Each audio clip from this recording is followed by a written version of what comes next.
Who were the ancient peoples of the world? And what did they know? Egyptology tells us that the pyramids were built around 2500 BC. Is there evidence that the pyramids could be much, much older? Has traditional science been able to explain why the pyramids were built? Or is it a puzzle yet to be decoded?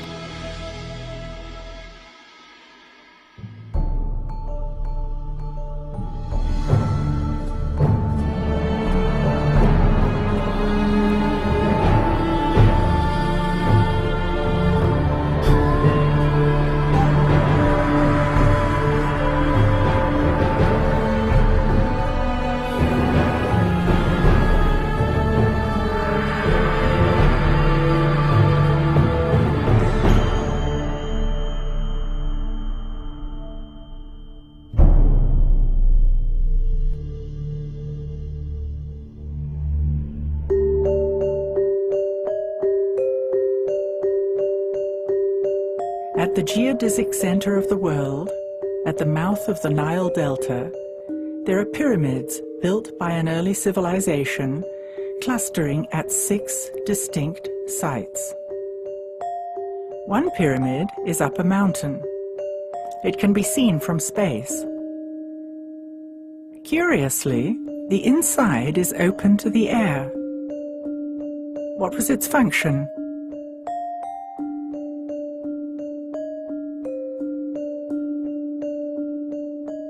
Most people are familiar with the Giza Plateau and the Sphinx, but are not aware of their connection to the other sites. The sites run parallel to the fertile band along the Nile.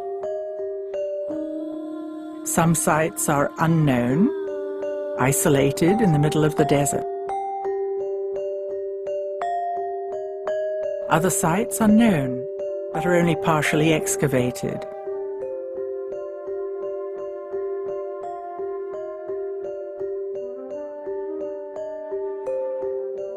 The monumental nature of the sites is hypnotic and stimulates our wonder and curiosity.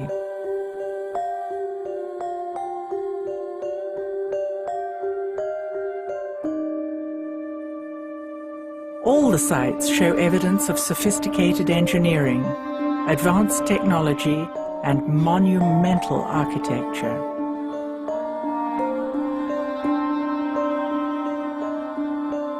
Could the ancients have had an understanding of a superior science? Is it conceivable that there's a correlation between the sky and the ground?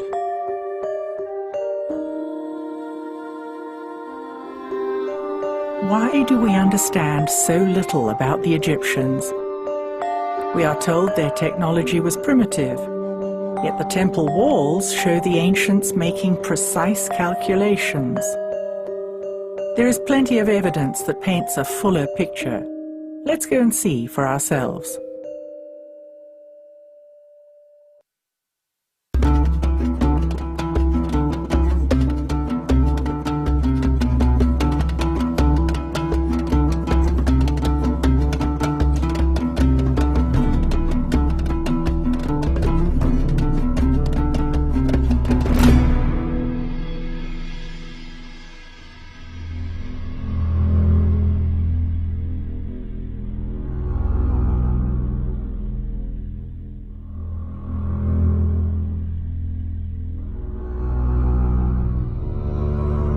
So here we are on location at Abu Raush, which is a fascinating site in that it's up a mountain.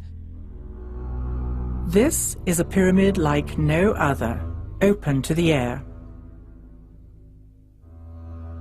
This site really debunks the theory of pulling stones with rope to get them up on top of a pyramid, in that the stone would have to come up a mountain before it went up a pyramid.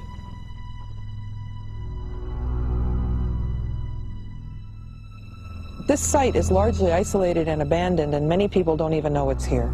There's no booth, there's no guard, there's nobody up here.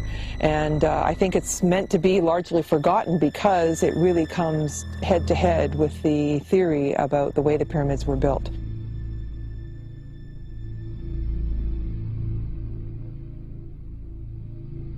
When you look around the site, you see evidence of small stones that are newer, medium stones, and then the ancient large stones.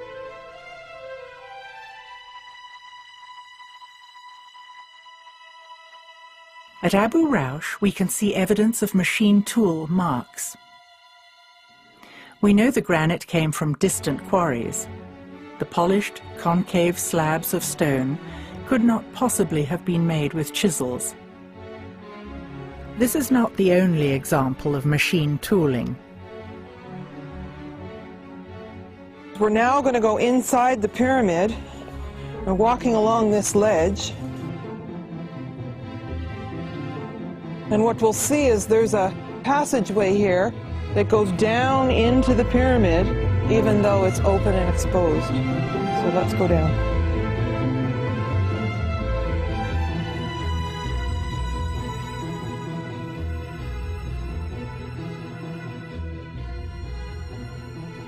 If you stand here, all the way through this area, the stone seems to be blackened, and it's evidence of high heat of some kind.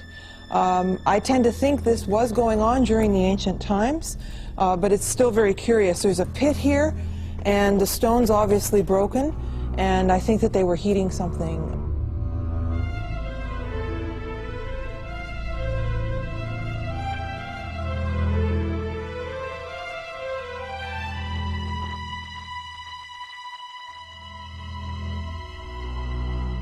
This is the northern point of the Band of Peace. It's the top pyramid in a series of 22 pyramids that go from north to south. So we're now north of the Giza Plateau.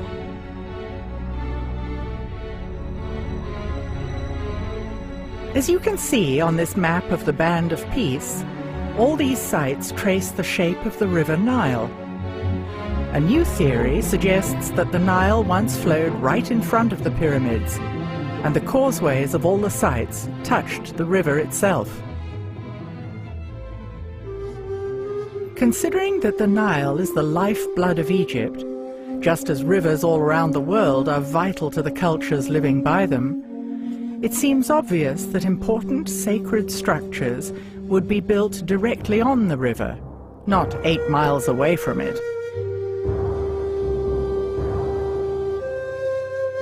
How long would it take this river to migrate 8 miles?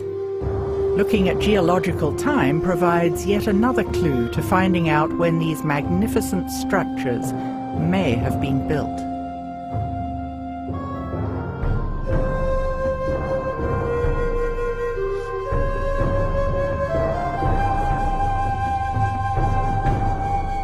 This probably was a seabed, and that the mouth of the Nile started here and that moved along in front of all these pyramids. One of the features of each of the sites in this area is that you can see the pyramids of the next site from the original. From here, the volume of the Great Pyramid and the Second Pyramid look the same. When we get to the next site, we see the volumes are obviously different.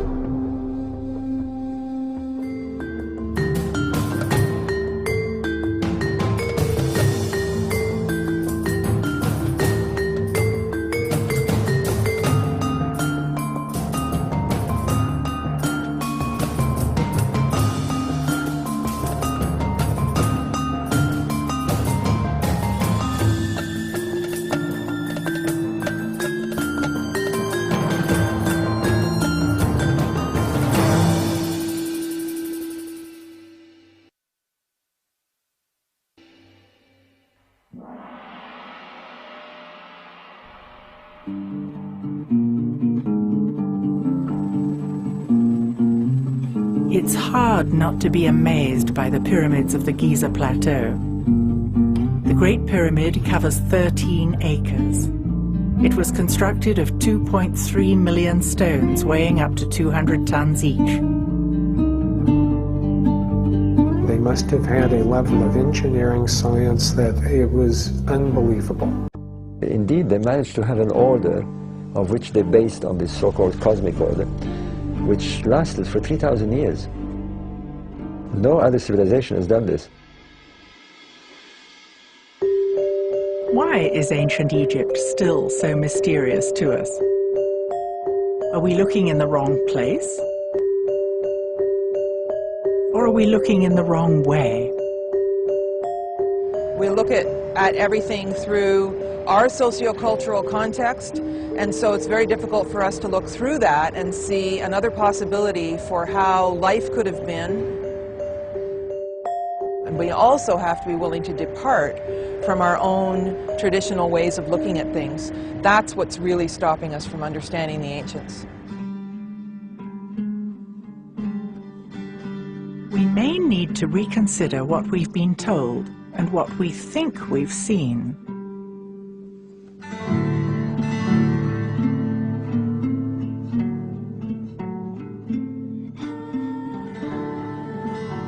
For example, instead of thinking that the Egyptians put the causeway at an angle because the Sphinx was in the way, we could consider another reason. At summer solstice, the sun rises along the causeway in front of the Great Pyramid and moves across the sky, setting between the Second and the Great Pyramid, making it hotter in summer. In the winter, the sun rises in line with the Grand Causeway by the Second Pyramid and sets between the Second and Third Pyramids, making a short trajectory, resulting in cooler weather. It appears that the causeways are deliberately pointing towards the rising sun on the summer and winter solstices. Orthodox Egyptologists insist that the pyramids were tombs. Of all of the wild theories floating around the pyramids, the actual wildest is the one that's accepted without question by all Egyptologists, which is that the pyramids served as tombs. All of those concepts about it being a tomb are nonsense. Of all of the theories for which there's zero evidence, that one has zero squared evidence. In fact, I don't even think there's good evidence that it ever was a tomb for any pharaoh whatsoever. I mean, it's obvious we don't find mummies in the pyramids. There's no question you can bring up that Egypt that isn't debatable. The Egyptians themselves, in at least one stone tablet and one papyrus, tell the story that ancient Egypt is much, much older than the Egyptologists think it is. Where the Great Pyramid sits, I believe, is on a much more ancient site. Under the Great Pyramid to this day is the descending passage in the subterranean chamber. I think there's very good evidence that that was carved out in what we would call pre-dynastic times. That goes back to a very ancient date. Based on the hieroglyphics that we have, the second pyramid was in many ways regarded as the primary pyramid on the Giza Plateau. Actually, from many angles on the Giza Plateau, the second pyramid is dominant. The structure underneath it, or the base of it, was older than even the Great Pyramid. There was a platform-type structure where the second pyramid is now. You can see from the platform that it's larger than the pyramid, suggesting there was once something else there. Around the base is a ring of granite, red granite, and at least from what I've seen in Egypt, this is something that was often used around the bases or on structures when they were renewing them, they were refurbishing them, they were taking older structures, re-energizing them, rebuilding them. It's demonstrable in that the second pyramid is very definitely built in at least 2 stages, the third built in 2 or more stages. I mean, we really don't at the moment have anything to even provisionally to date them with. With the Sphinx we do. Looking at the weathering on the Sphinx and the Sphinx enclosure, that weathering was clearly formed by runoff from rain, from precipitation. We have the severe weathering, which 99% of the geologists of the world who've heard our evidence concur that it is indeed water weathering and precipitation induced. So it has to have been done by heavy rainfalls in the distant past, and the question then is, how distant was that past? That runoff is coming from up on the plateau. Follow up the plateau northwest of the Sphinx, you ultimately hit the Great Pyramid. The natural topography is the water would run down the back of the Sphinx enclosure, and that's where you see the greatest amount of water precipitation weathering. To have that surface hydrology, you need to have the plateau relatively intact. Now, if you look, currently there's a big quarry interrupting the water flow. So we know that the water flow that was causing that weathering had to occur before that quarry existed. That quarry is well known Egyptologically by inscriptions, etc. That was a quarry that was used when the Great Pyramid was built. So that means that the Sphinx must have been carved earlier. The water was still running down the back of the enclosure wall and causing that weathering before that quarry was a quarry, which means that occurs before the Great Pyramid was built. Basically, we have right there disrupted the traditional chronology. Even Egyptologists agree that the Giza Plateau has a unified ground plan. How does the Great Pyramid display evidence of this correlation? I do think when it was what we would call partially built, it was used as an astronomical observatory. The Grand Gallery, perfectly aligned north-south, opening to the southern sky, would have made a wonderful observational tube, essentially, looking up into the sky. We have shafts pointing to certain stars, Orion's Belt series. We know the stars because they're mentioned in the text. We therefore can use precession astronomy to place the stars back in alignment with these monuments, in this case the pyramids, for example. The Great Pyramid stands exactly at the center of the largest land mass on the planet. Yet, we had no idea of the position of continents until 600 years ago. How could they have known? I've shown that Giza, if interpreted as being Orion's belt counterpart, then the layout of the three pyramids, as they are to the ground meridian, would fit a celestial meridian of these stars at 10,500 BC. They reach the very lowest point in their up and down move. Looking east, you had the Sphinx looking at the constellation of Leo. So you have two major monuments on the same site, looking at constellations that are representative of these features on the ground in the sky. We have evidence that they did it, and the alignments were there. Now, could the pyramid builders have been aware of these alignments? Or why not?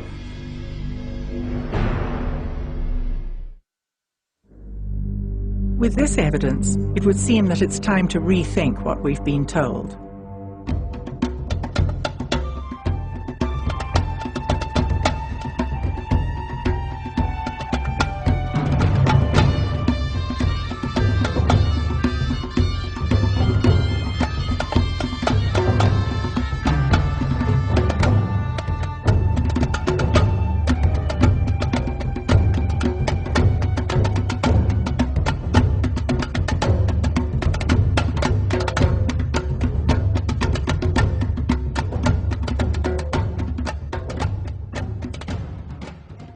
Here we are at Abu Ghurab. You can see that there's no road, no ticket booth, no nothing. This is a very isolated area.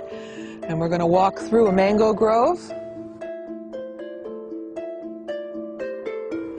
If you were to get on a camel and ride south from Giza Plateau, you'd come up over the sand dune and see these other pyramids. So as we approach up here, you see a pile of rubble, but really what it is the base of the largest obelisk that ever was in Egypt.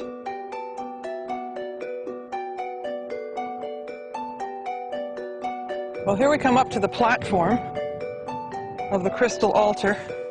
You can see that it's made of quartz, if you look up close here. These little bits of crystal are coming right off it. And then We have a laser cut 6-foot circle in the middle. No directions. Made out of single solid pieces of quartz. So here we have some stone basins that were found by Sir Walter Emery years and years ago, and the Department of Antiquities lined all these up with the idea of maybe bringing them to the museum, and they really didn't know what to call them or what they were, so they just decided to leave them here, and they've been here ever since. But if you look at the features on these, they're actually made out of quartz crystal. We'll look up close at some of the places, but when there's little fragments that break off, it's actually a hunk of quartz. And there are these little holes inside, and they say that they were for animal sacrifices and the blood would drip through. I don't know. I really don't think that's what happened. No one has ever come up with a theory that satisfies me about what they're for.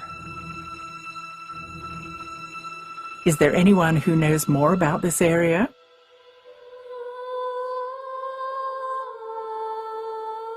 Hakim Awiyan is an indigenous wisdom keeper who was born in the village of Abu Sir. He trained in Europe as an archaeologist. Hakim lived his whole life in the area known as the Band of Peace.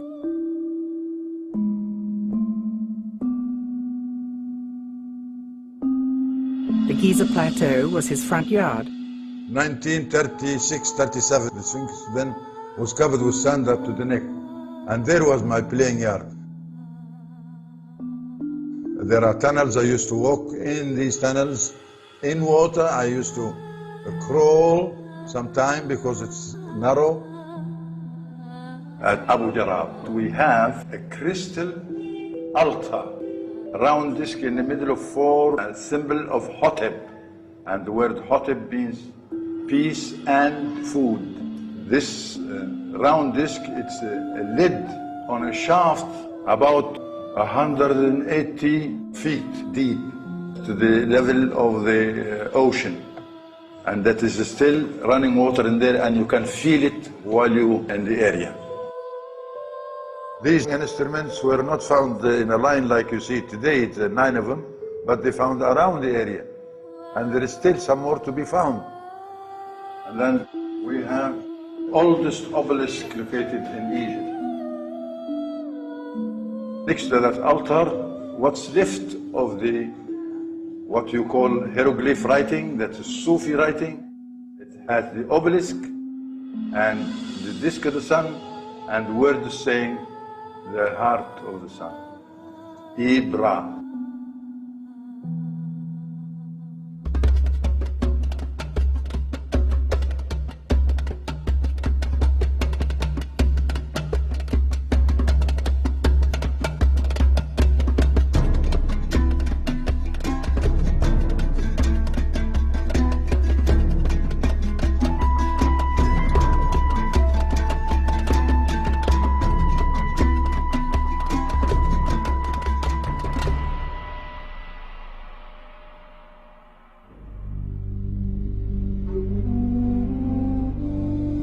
Arriving at Abu Sir, we can imagine the ancient priests and priestesses who trained as high-level initiates here. Just as we have monks, nuns, and priests nowadays, the ancients trained initiates in ritual practices that served the highest good of mankind.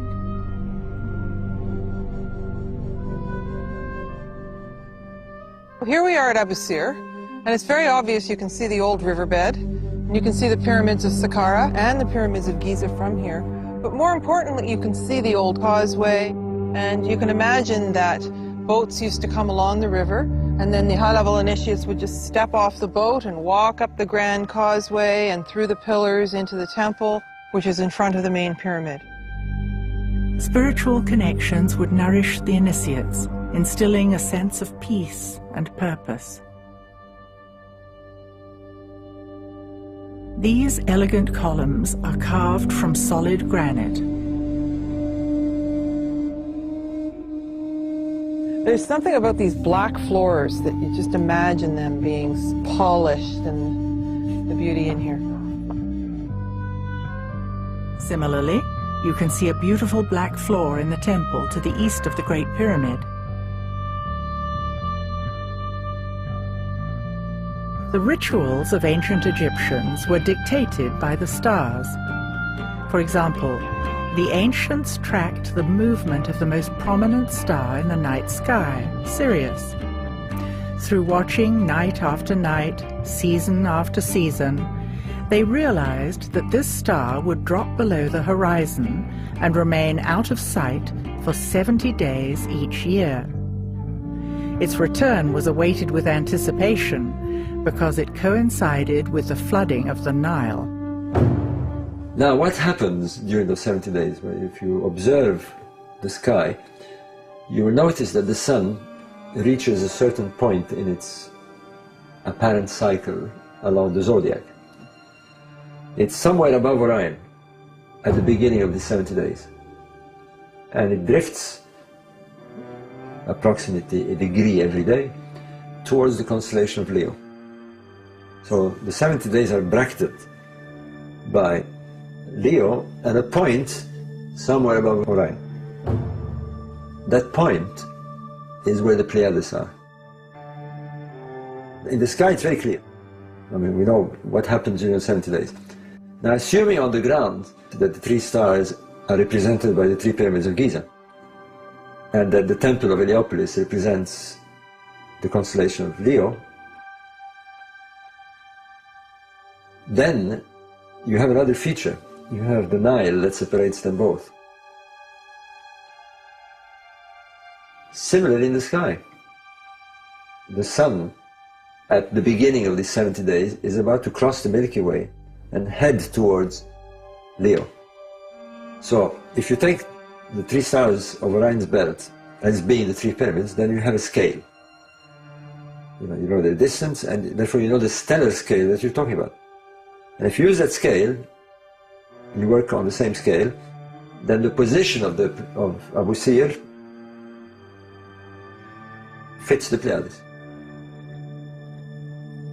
And surprisingly, there are 6 pyramids there, and there are 6 or 7 stars there, and they seem to be in a cluster. And indeed, the sun's path is just below the Pleiades. It's not through them, just below them.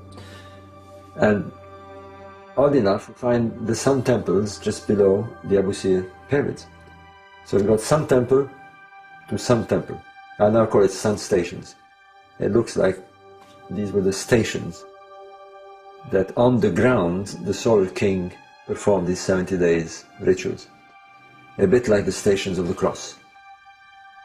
So you can see them in a much more archaic and grandiose way. The king went along to these stations, if you like, to perform his rituals, his passion.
Here we are at Saqqara.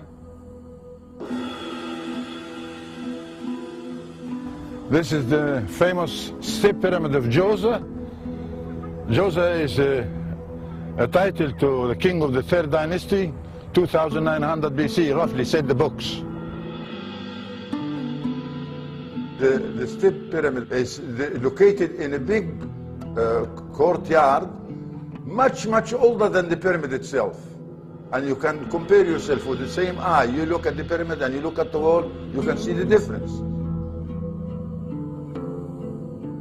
These chunks of stone in front of Hakim are quartz crystal. Then it reflects the crystal tile on the ground. This is what's left of it. This had been quarried by the natives in the area in the 17th century. We see the remains of a quartz floor at Giza, in the temple to the east of the second pyramid. Now I'm pointing the jade pillar, which is symbolizing one of the ancient gods, Osiris. And jade is a word we still use to address the older people, like grandmother and grandfather, jade. It goes back to the story of Osiris and his brother Seth, the bad guy, who put Osiris in a coffin, throw him in the ocean. The ocean took him place Phoenicia, Lebanon today, and there is the cedar tree grows, and the roots of the cedar tree captured this coffin. There it has been found by his beloved sister Isis. She cried, her tears touch his body, and they live together again for a short while, short enough to make a baby with the name of Horus. The story of Isis, Osiris, and Horus is fundamental to Egyptian cosmology. Isis is connected to the star Sirius, and Osiris is connected to the constellation of Orion. Horus is their prodigal son. I'm going to take you now to see that hospital, the healing with the sound. Stories about ancient healing techniques were passed down from generation to generation by the elders. Hakim explains how sound played a part in diagnosing and healing patients. That line of construction you see like 3 chambers, it's what's left of the house of the spirit. And it's a healing system with a sound. It's a medical investigation table. And the patient have the right to use either side of the stairs. One on the right, one on the left. So he have to follow, or she have to follow her own antenna to climb up there and choose the point where she stands. Because each point is connected to a check chamber. We have 22 of them, 11 on each side, no ceiling. And when you go inside, you can see a niche where the physician put his head in the niche to see what's the matter with his patient laying on this table. And that works with the sound. And the sound source is running water in a tunnel underneath here. So it's a big map of tunnels underneath here. Let's consider that the pyramid sites along the Band of Peace are sophisticated harmonic structures, not only mirroring positions of the stars, but designed to replicate harmonic cavities of the human body. It seems that the chambers in the pyramids are harmonically tuned to a specific frequency or musical tone. Sound healing techniques were used to restore the patient's body to the correct harmonic within. This is the view of Abu Sir to the north of Saqqara, and here is the view of Dashur to the south.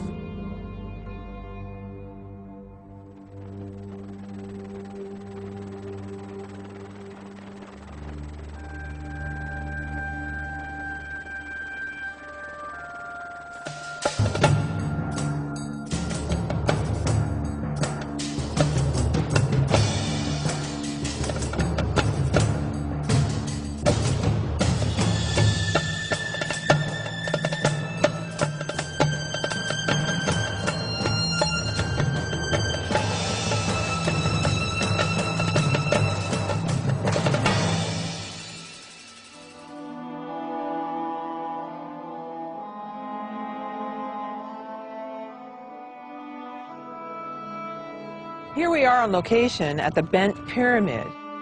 What you'll notice here is that the construction has 2 angles. Traditional Egyptologists will tell you that the Egyptians were practicing building pyramids, and they started building at one angle, then changed their minds partway through. This is the kind of thinking that paints the ancient Egyptians as infantile and misguided. But is there another way of looking at it? We call these constructions at that area in Dashur related to king called Sneferu. At Dashur, there are 3 pyramids with 3 burial chambers in each, 9 in total. Traditional Egyptology tells us that the entire site was built by Sneferu. If the established story that the pyramids are tombs is correct, why would Sneferu have needed so many? Sneferu would have had 9 different possibilities and options for where he would have been buried, which again is illogical.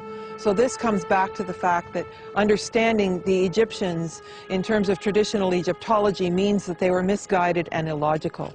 I don't think this was the case. Now, when you come to the word Sneferu, sin means double. Nefer is harmony, so it's double harmony. It's not a name of a person, but it's the energy we get from these constructions. Let's consider that the pyramid sites along the Band of Peace are sophisticated harmonic structures.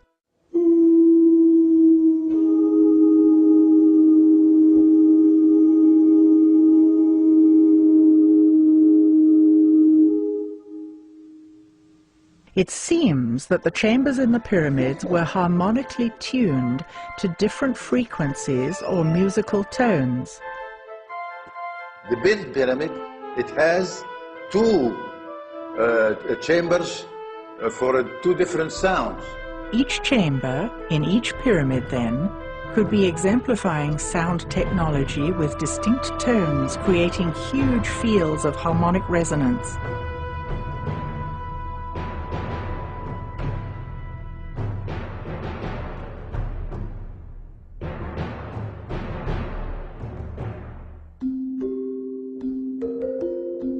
At Dashur, we have the Red Pyramid and the Black Pyramid. The Bent Pyramid is covered in white Tura limestone. So we have red, white, and black. Maybe this is a clue to the Giza pyramids also having distinct colors in the past.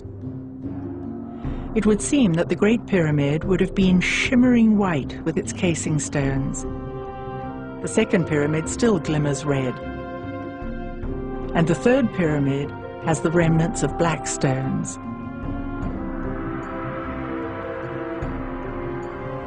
This is the old riverbed where the Nile flowed in times past.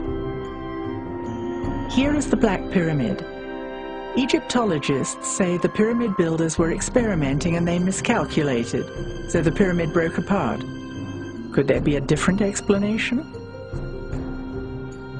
Another pyramid with similar construction, 100 kilometers south of the Band of Peace, is known as the Maidum Pyramid.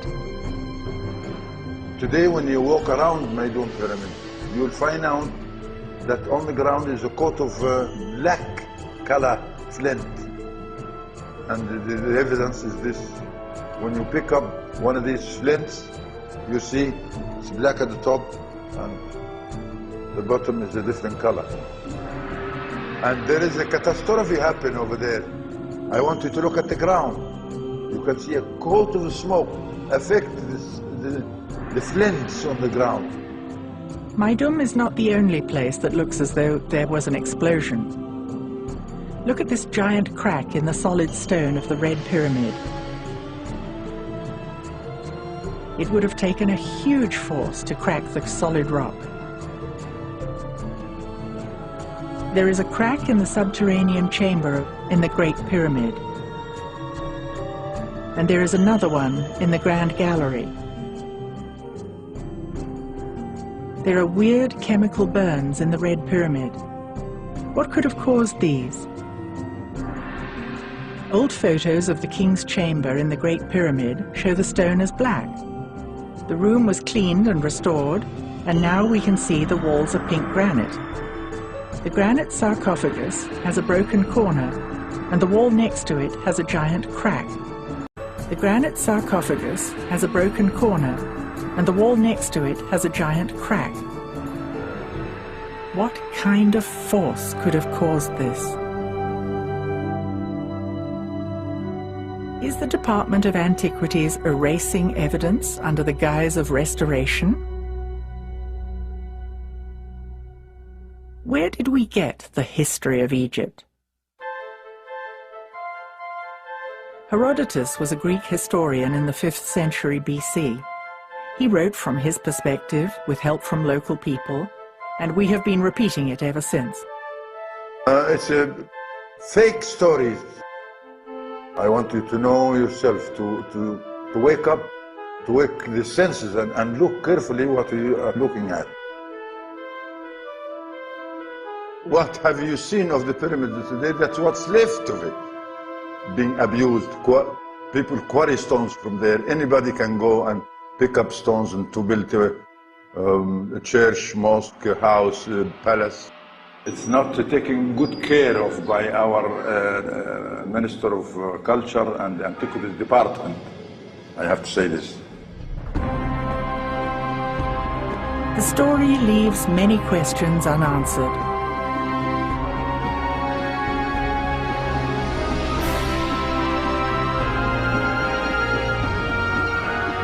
Maybe it is time we use the evidence to reconsider what we've been told.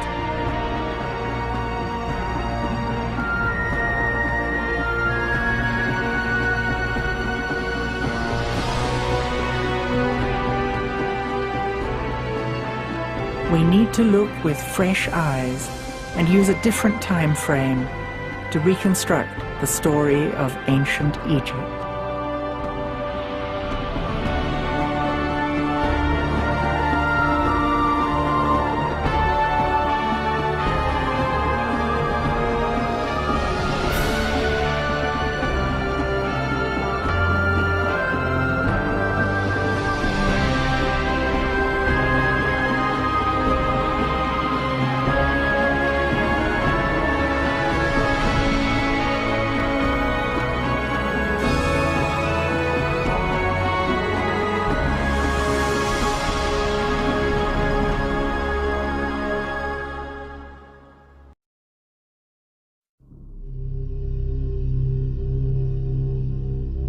We are accustomed to our own technology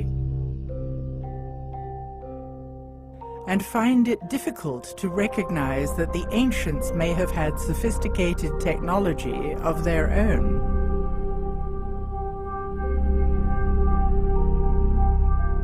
Since the technology of the ancients is not obvious to us, are we looking in the wrong place?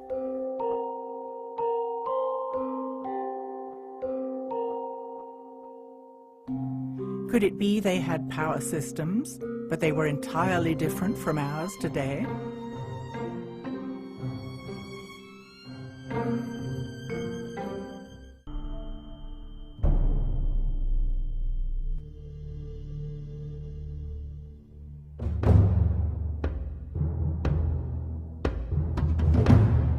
Looking at the architecture of structures from ancient Egypt stimulates a sense of wonder.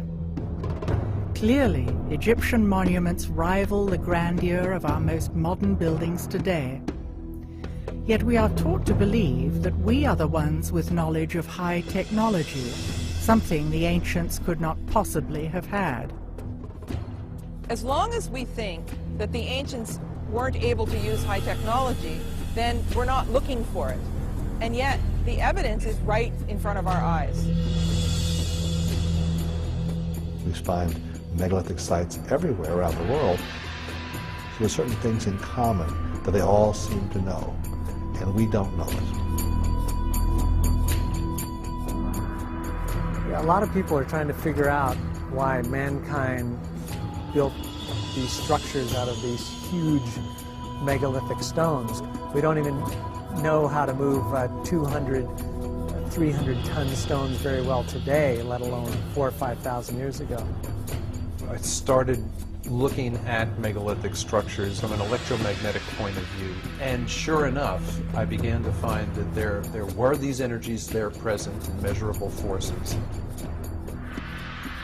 Strange things happen sometimes in sacred sites, and those are clues that the physics that we're taught in school is not everything.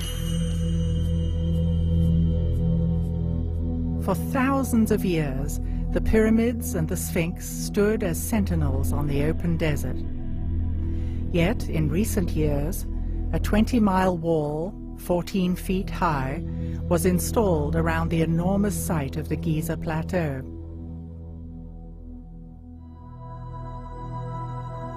There are about 100 armed guards patrolling the pyramids at night. Applications for investigative academic research, while entertained initially, are almost all routinely refused.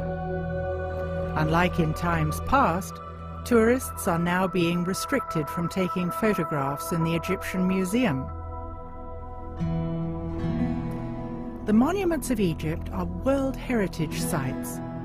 Why is access and legitimate scientific research being systematically restricted? Much of ancient Egypt remains undiscovered. Satellite images show traces of buried structures that are still not excavated. In the name of protecting sites, are Egyptian authorities preventing us from learning the truth about our ancient past?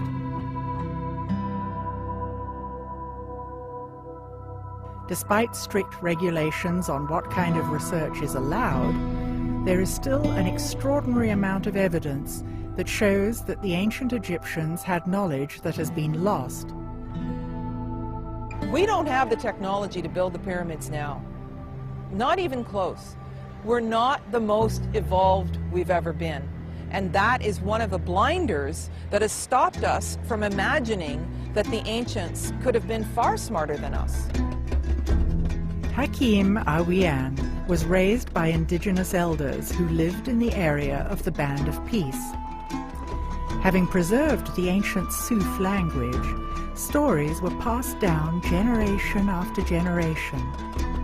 Fragments of knowledge from the ancient past were thus preserved.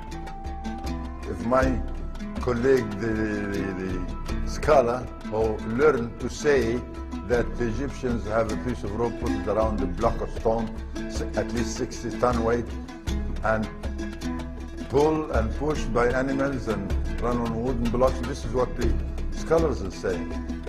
We may never be exactly sure how the pyramids were built. Yet we can begin to reconstruct our understanding of the culture living in the Golden Age and their values. Traditional Egyptology insists that the pyramids were built by slaves to feed the egos of kings. Does this fit with our emerging construct of Egypt in a golden age? There is no slavery. All workers are willingly pyramids builder. This is a qualified people of architecture, engineers, and they deal with all the power, like cutting stones, transfer it and use it. And that is clear, and not only in the pyramids, and in the temple walls, and many places you can see that clearly. There are clues throughout Egypt that point to knowledge of high technology. A fascinating thing occurred when a chunk of stone recently fell off a lintel at Abydos Temple, and controversial images resembling a helicopter and other advanced-looking vehicles were revealed under the stone. It would seem that the images were covered in the distant past when things were changing politically in Egypt. Nowadays, Egyptian tour guides are explicitly instructed not to point these out to tourists.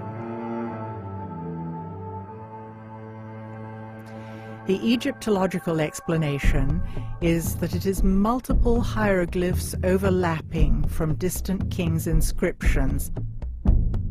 But, like many things in Egypt, the explanation is still debatable.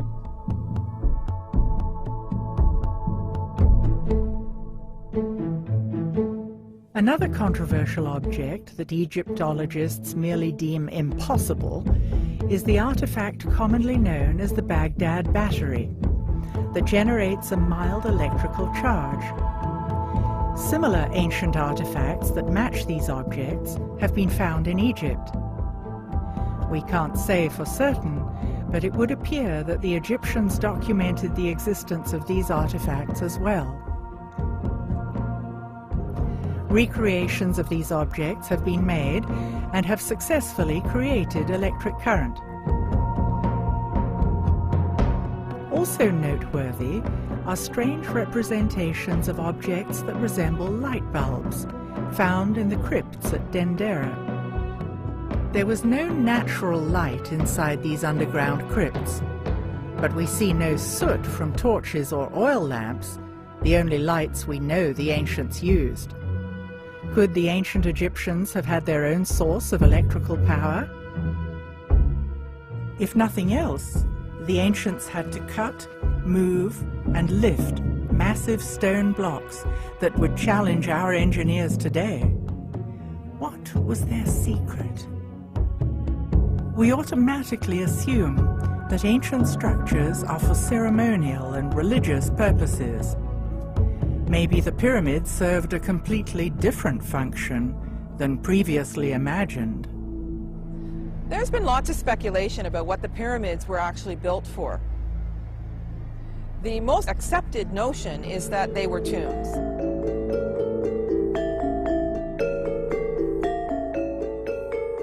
Much more complicated situation with the Great Pyramid than most people understand or most people believe, including a lot of Egyptologists who see it simply as a tomb for the pharaoh Khufu. That idea is childish for the following reason. I mean, it's obvious, we don't find mummies in the... And of course, not finding a single mummy in any of the pyramids doesn't seem to deter the people who think that that's what they were for.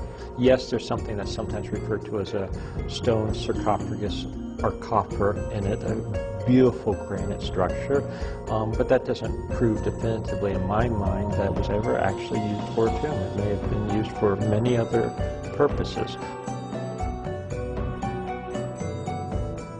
Pyramids were built not as a tomb.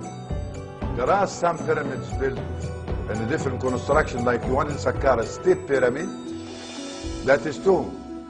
Look at the obvious difference in construction between the Step Pyramid and the Great Pyramid. The difference in style of construction would logically indicate they were built in different time frames. The buildings we know to be tombs, like the Step Pyramid at Saqqara and the flat-topped mastabas also at Saqqara, are very different from the smooth-sided pyramids at Giza and Dashur. Typically in Egypt, older constructions are built of larger stones. New constructions are built of smaller stones. Also, in archaeology, older structures are deeper. Newer structures are found closer to the surface. Every other tomb that has been found is highly decorated with names of the occupant. The inside of these pyramids seems solely functional and not decorative at all. But if we stop altogether and say, okay, if they weren't tombs, what were they? What are the biggest structures that modern man builds on the planet? The biggest, most awe-inspiring structures we create are hydroelectric dams. Why are we willing to invest such awe-inspiring amounts of labor and effort in constructing those? Because we know we're going to get a very valuable physical return in the form of electricity. And by comparison, I wonder if the ancient megalith builders weren't willing to invest such staggering amounts of resources by even smaller populations because they knew that they could get something very physical and worthwhile back from it.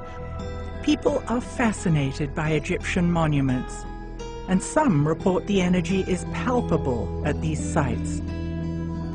Is it possible to confirm this energy through scientific means? What I've been finding the last 20 years of research, a lot of experiments have been done that show that there's a certain type of energy that does not exist in our current science. It's unknown with our current science. We call it subtle energy. Well, this is a whole new trend of thought in looking at ancient structures, that maybe the ancients understood subtle energies. So this appears to be a technology that may have existed in megalithic societies. You know, these societies that built things out of big stones. It makes sense that you could motivate an entire population to invest so heavily in building these structures, I think. And I don't mean to say by any means that this is the only purpose of the megaliths, but I think it's pretty clear that it's at least one of the primary or one of the important purposes for building these structures. We find megalithic sites everywhere around the world, and there's a tendency to make circles or certain types of formations. Megalithic sites occur all over the world. Is their placement random, or does the location of these sites reveal yet another hidden layer of ancient knowledge? One thing I've found looking at different megalithic structures over a few continents in numerous places around the world, overwhelmingly these places, the pyramids, the Stonehenges, etc. of the world, were placed on ground where an unusual type of geology naturally concentrates the regular daily natural electromagnetic fluctuations that occur everywhere on the Earth each day. You go into England, for example, the ley lines that cross England, the Michael Line, which is hundreds of miles long, that crosses England, that carries this energy along that line. It will therefore generate electric currents in the land called telluric currents in the straight geological sense of that word.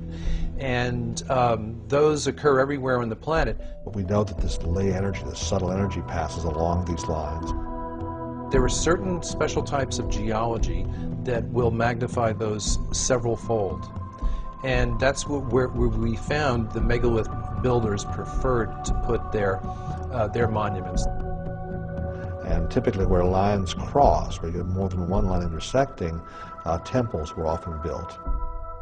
These are called conductivity discontinuities, which sounds highly technical, but it's merely the place where one area of ground that has a good ability to conduct electricity meets another area of ground that has a lesser ability to conduct these natural electric currents. The Chinese had the same tradition. They call them dragon lines. It was illegal for a commoner to be buried on such a line. A king had to be buried on such a line. They put palaces there. There's a whole series of sacred sites that are always built on lines like this. I want to say in this area about the location of temple. You have to have symbols appear on the ground. When it's seen, then this is the place where people naturally come to get more healthy energy from that spot. You know, energy pops from the earth. And it appears as though they were attempting to control the flow of this energy and use it for their own purposes.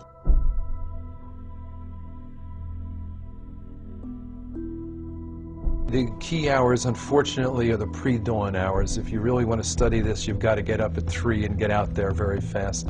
That's because the energy that's involved in these sites, that's really fueling most of it, originates with the daily changes in the Earth's geomagnetic field.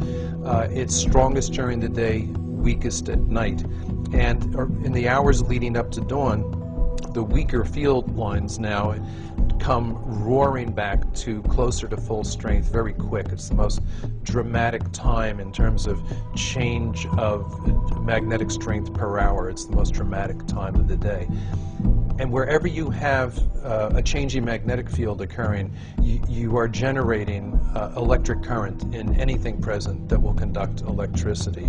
It's a simple principle of physics known as induction, and it's a universal. Normally, in everyday life, we don't ever see large concentrations of this energy. Normally, it'll show up at, say, at mountaintops, at sacred sites. You'll feel a certain calm, a certain peace.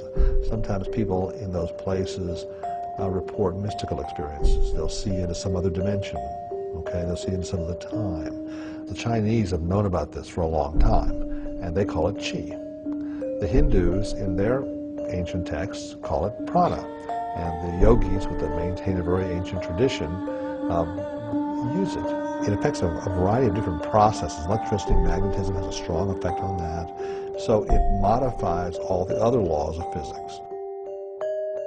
When you look back on how sacred sites were chosen and buildings like the pyramids were constructed, the suspicion arises that they understood quite a bit more about this stuff than we do, and they may have been using it in their engineering. Then the megalith builders designed these structures and then built them in such a way as to further concentrate those energies. So they definitely seem to have known what they were doing. We are not used to things built out of stone being high technology. It is clear that several different kinds of stone from a variety of sources were used to construct Egyptian monuments.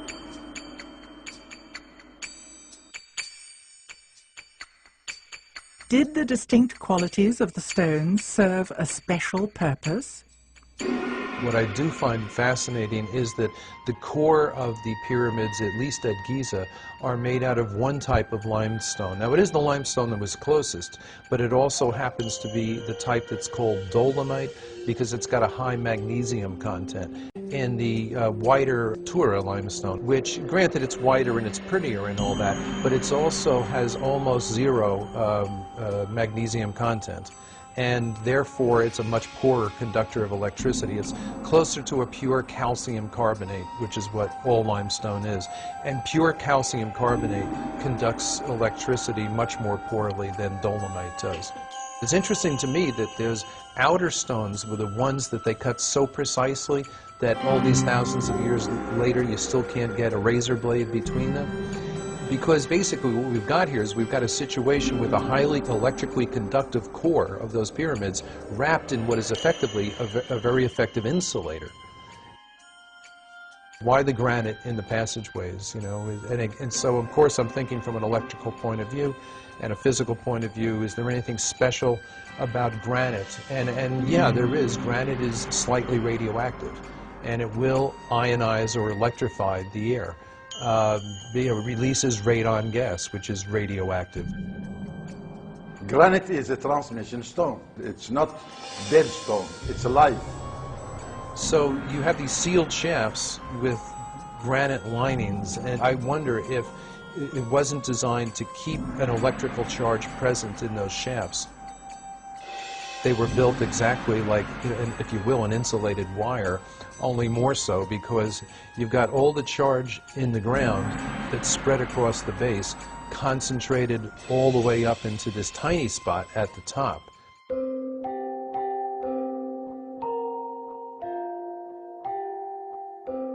We find similarities in three different constructions. The one at Giza here, Valley Temple, and one at Abydos, and another one abroad in England, the Stonehenge. Same material being constructed with, and same way and same technique. But the construction there, it's built in addition to have the water, because it's water bed. It's a huge water bed, and it's still working, still producing water. In Egypt, you do have a similar situation to England in that you have limestone aquifers under the monuments. An aquifer is an underground layer of porous, water-bearing rock.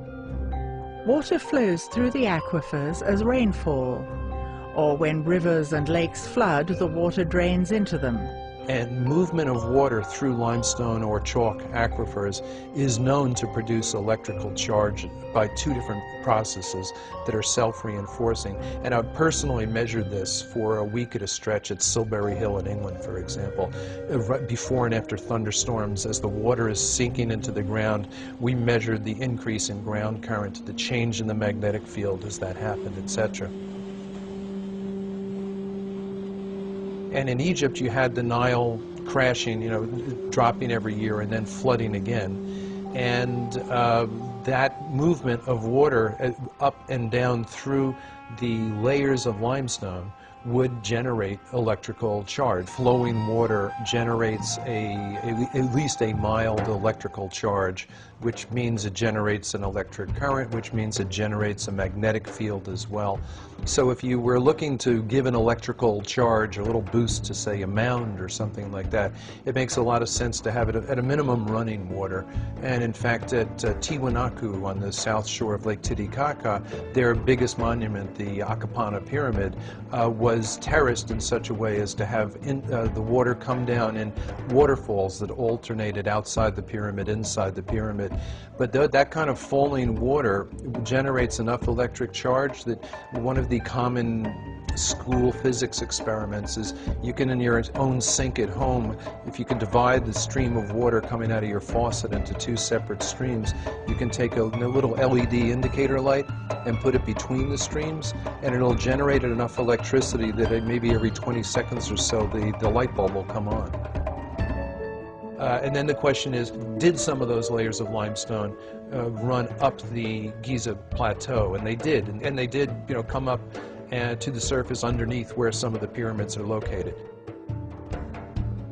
The idea would be that it would be the rising and falling of the Nile that would produce this electric ground current by moving through the different layers of the limestone aquifer. And when there was a dip, say, in that supply, maybe that's when the ionized air in the granite shafts and galleries could help keep the process going, if you will. I tend to wonder if the electrified shafts might not have been able to act in a similar fashion to your car battery when you come to a stoplight. Normally, your battery is not being used when you're driving your car. The alternator provides all the juice. But when you stop and that alternator is turning very weakly, that's when you want the battery there to keep everything going so your engine doesn't cut out.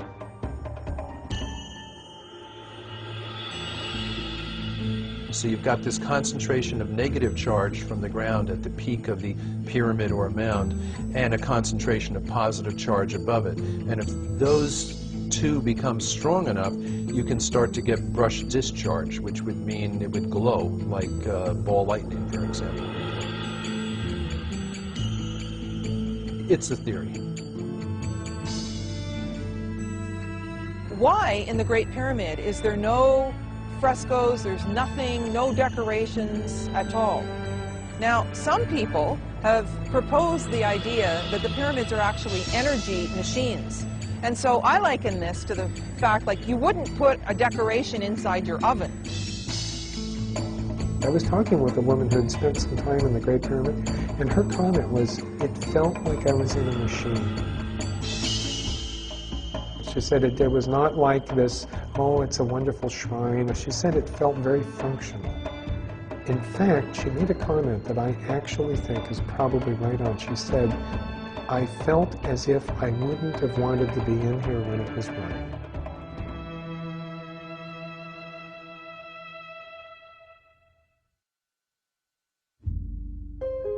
Invisible, subtle energy occurs around us all the time and is measurable by science. We had noticed a lot of people showing us photographs from megalithic sites that disproportionately often seem to have these balls of light in there, usually flash photos. Orbs are often written off as dust or other particles in the air, but that does not change the fact that they seem to occur more often in particular places at particular times. At Tikal, at the top of the most energetic pyramid that we found down there, We took a lot of flash photos during the course of our 8-hour stakeouts, which would run from roughly 3 a.m. till 11 a.m. And on the pyramids that were electrically dead, that had no juice, nothing going on, which were the big fancy ones, but the most recently built ones, we would take photos and find out eventually when they were developed, no orbs, no glowing balls of light. But on the oldest pyramid down there, where we did work and got all kinds of results, that was 1,200 years older than the big fancier ones. In that case, the photography we got back from our own simple flash cameras, they were literally choking the screen with these balls at the period at which the air had its highest in electrical charge. And on the strongest day down there, I was recording electrical charge higher than I've recorded even in thunderstorms back home. We don't know what orbs are, but our personal guess is that they're balls of ionized or electrified air that will tend to hang together. A good analogy would be ball lightning, where it's simply so electrified that the molecules are excited enough to glow. Other evidence shows that there is energy occurring naturally everywhere on the planet that our science knows about but seems to ignore. Nikola Tesla sought to provide the world with free wireless electricity for everybody on Earth. He discovered that electricity occurred naturally throughout the Earth's atmosphere and ground. The telluric currents in the ground that John Burke discussed, and the electricity present in the ionosphere in the atmosphere, which is ionized by the sun. He also created and developed ways to harness those energies. Tesla, who teach Nikola Tesla to get to that power of electricity? And he didn't invent it, it's already there, but he know how to use it. And not only that, he did not take an advantage like Mr. Edison. Tesla wanted to harness the natural energy that exists everywhere on Earth and make it free to the public. Edison endeavored to produce and distribute electricity by creating a regulated monopoly for profit. He became rich and the people more light into their home. Yeah, so Nikola Tesla, he's the one think of how to use this energy.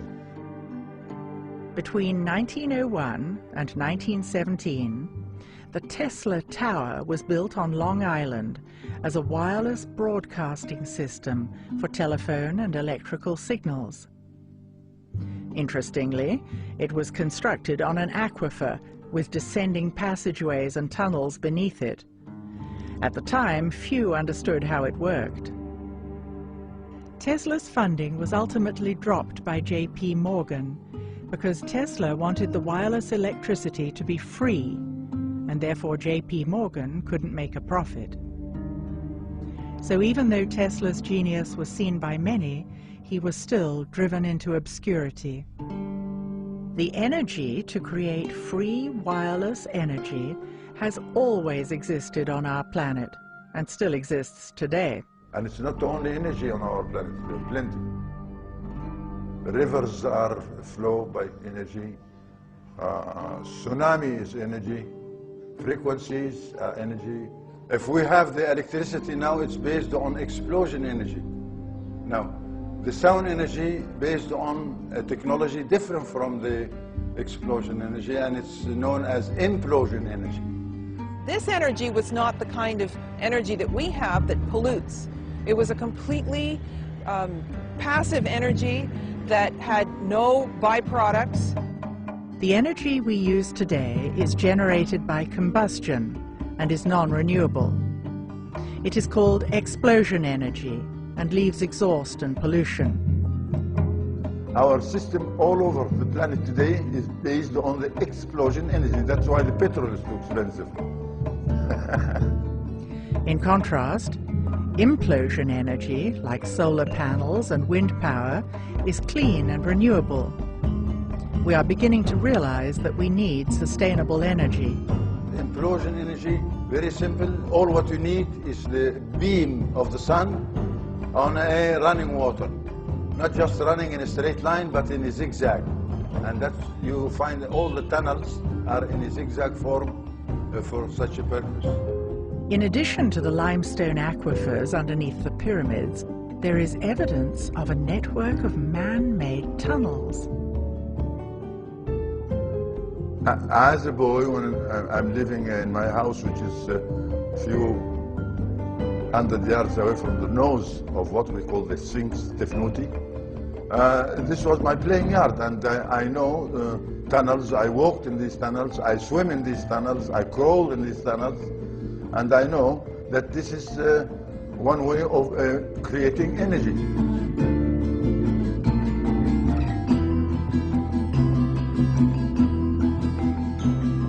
Now this is cost nothing. I mean, all what you need is a beam of the sun reaching the running water underneath the tunnel, and you can see that there are many openers in each tunnel permit this sun beam reach the water. And when it does, then the energy is there.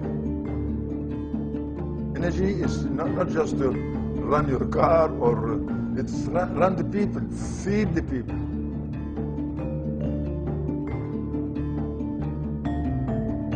If the pyramid fields of the Band of Peace and the network of underground tunnels are still there, why don't they generate energy the way they used to? In the condition of the pyramids now, stripped of those smooth insulating outer casings, it's going to leak electrical air about as well as a car radiator radiates heat. I mean, it's almost perfectly designed to weaken that, and yet still you get these reports of people like Siemens, who was one of the pioneers of electricity, and he's an Englishman. There's even a unit of electrical, I believe, resistance named after him called the Siemens. He was on top of the Great Pyramid, I think, during the 1880s, and they began to notice that when his Arab guides stood up and spread his fingers, they'd hear a ringing. And when he closed them, you wouldn't. And he stood up, and he could sense the literal electricity in the air. And on the spot, he improvised an instant Leyden jar, which is one of the earliest things they used to use to store electric charge. And he did it by opening a wine bottle, wetting some newspaper, wrapping the wet newspaper around the glass wine bottle, and holding the wine bottle up above his head until sparks started to issue from the wine bottle. And at that point, his Arab guides started accusing him of things like witchcraft. They got into a physical struggle, and he accidentally touched one of the guides with the charged wine bottle, and it knocked the man to the ground and unconscious for a short period, after which they took off down the pyramid. But there was, in other words, a professional scientist familiar with electricity in its rudimentary but accurate forms, sensing exactly that, even in this ruined condition that the pyramid's in today. Yeah.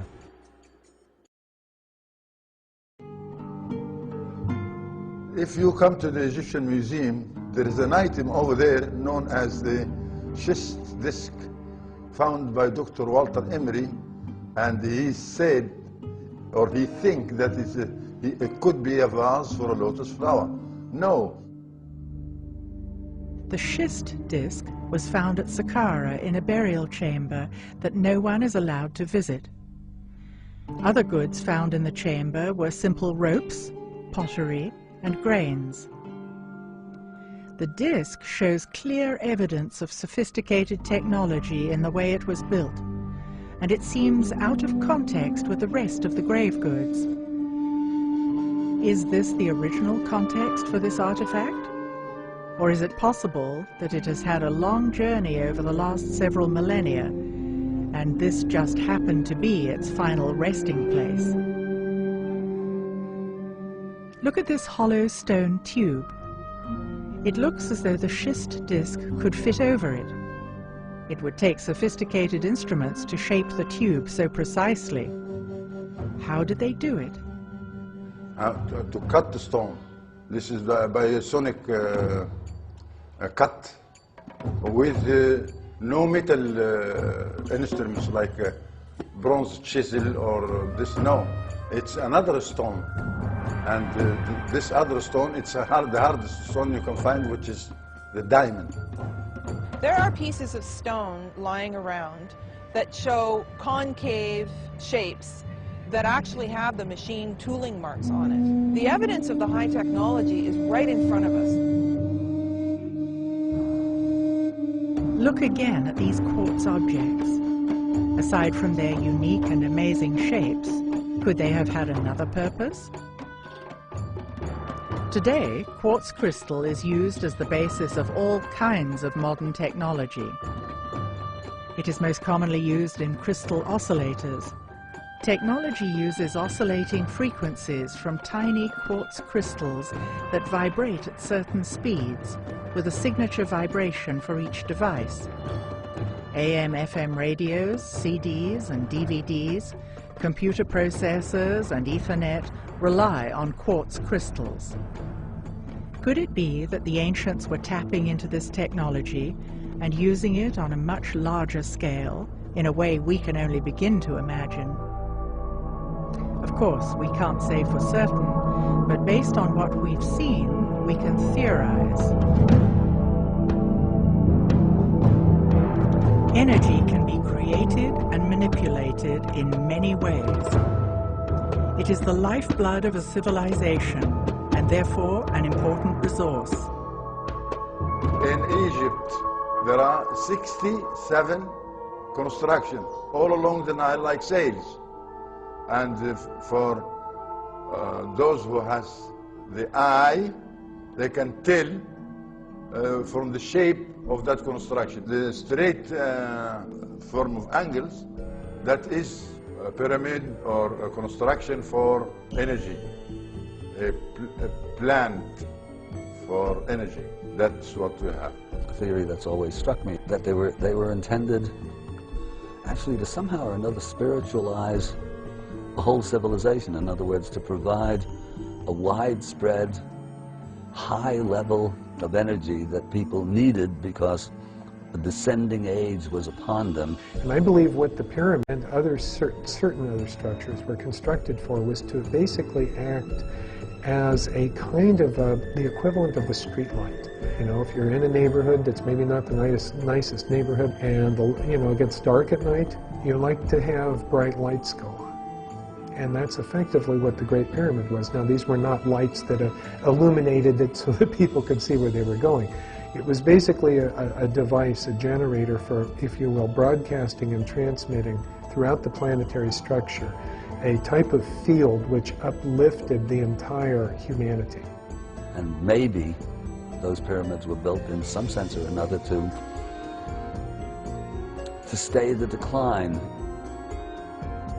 Let's call them in some sense or another spiritual granaries designed to somehow store an emotional or spiritual or psychological or some sort of energy that was needed to keep people from becoming the total barbarians that they subsequently became. We had the ability to basically prop up humanity for a while using this system, but what we saw was the street light eventually went out.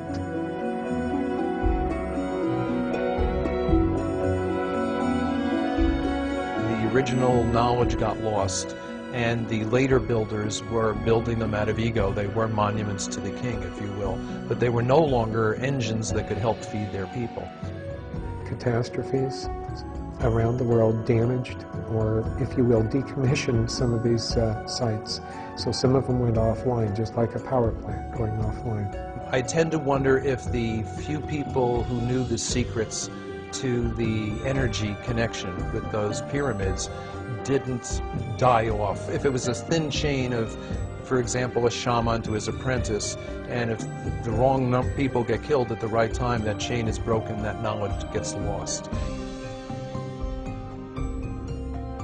As long as we think we are more advanced than we've ever been, we are blind to technology based on subtle energies. It's not fair also. It's not fair to deny what you can see and touch by your own hand. This is all needed, a technique, and we have that technique still. but nobody wants to listen.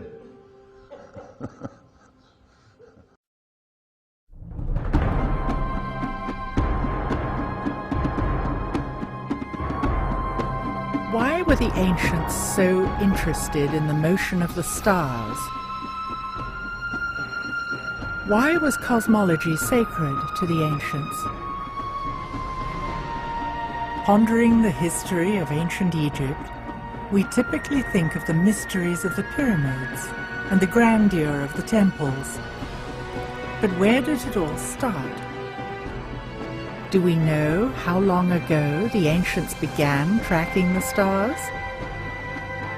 Could there be lost worlds buried beneath the sands?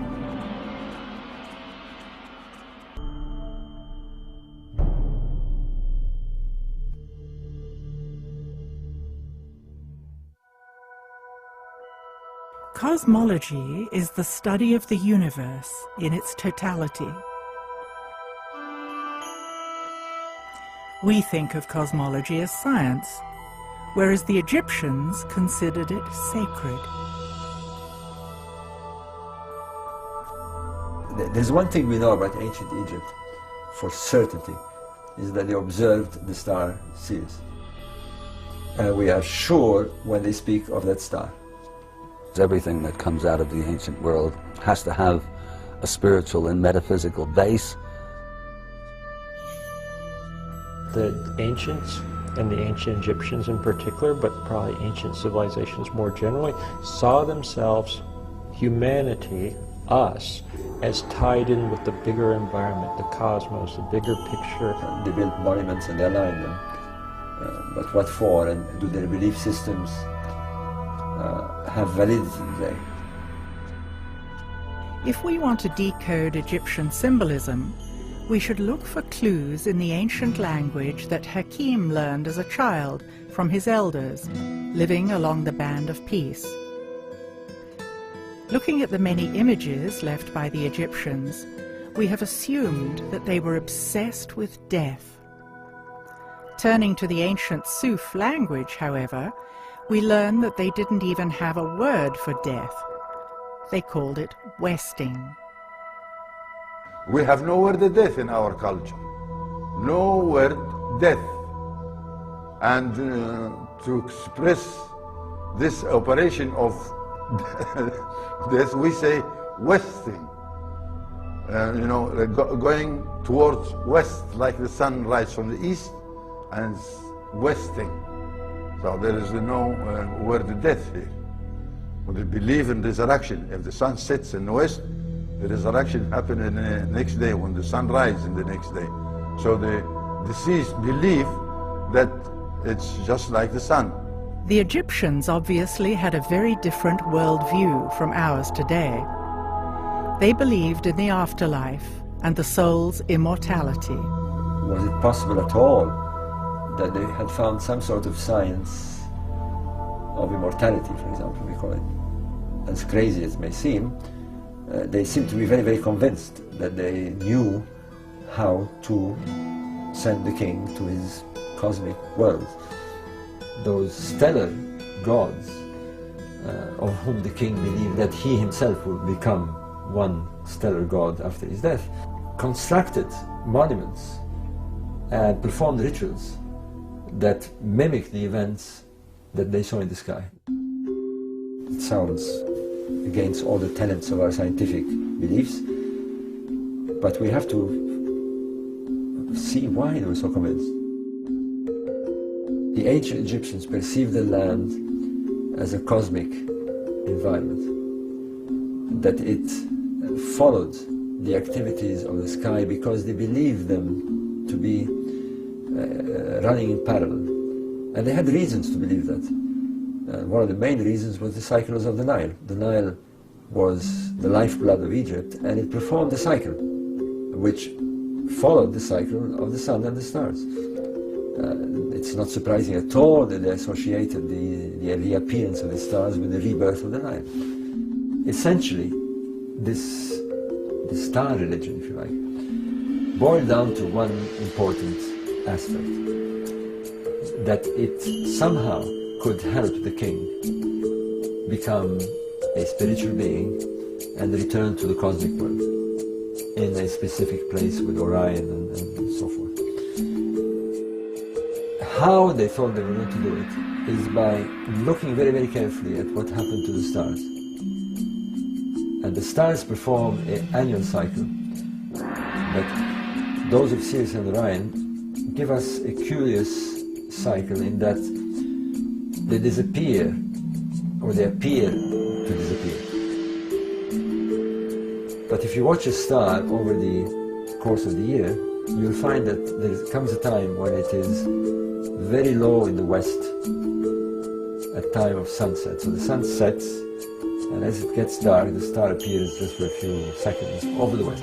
If you come the next day, you will not see that star. And for 70 days or so, the star has gone. It seems to have gone under the earth. But after those 70 days, it appears by this time at dawn, rising just before the sun, which we call the heliacal rising, whereas the Egyptians call it the rebirth of the star. So in their mind, something happened. In their mind, the star went in the underworld, stayed in the underworld for 70 days, and then by magic popped up again, was reborn again in the east. That's the pyramid text. The pyramid texts mimic this site. At the ancient site of Saqqara, we find the pyramid texts, the oldest known religious texts in the world. Covering the inner walls of these small pyramids are thousands of hieroglyphs showing knowledge of celestial mechanics and cycles of time.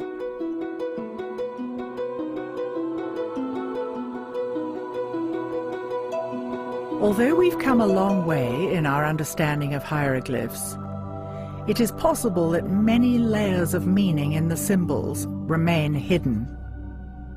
Until now.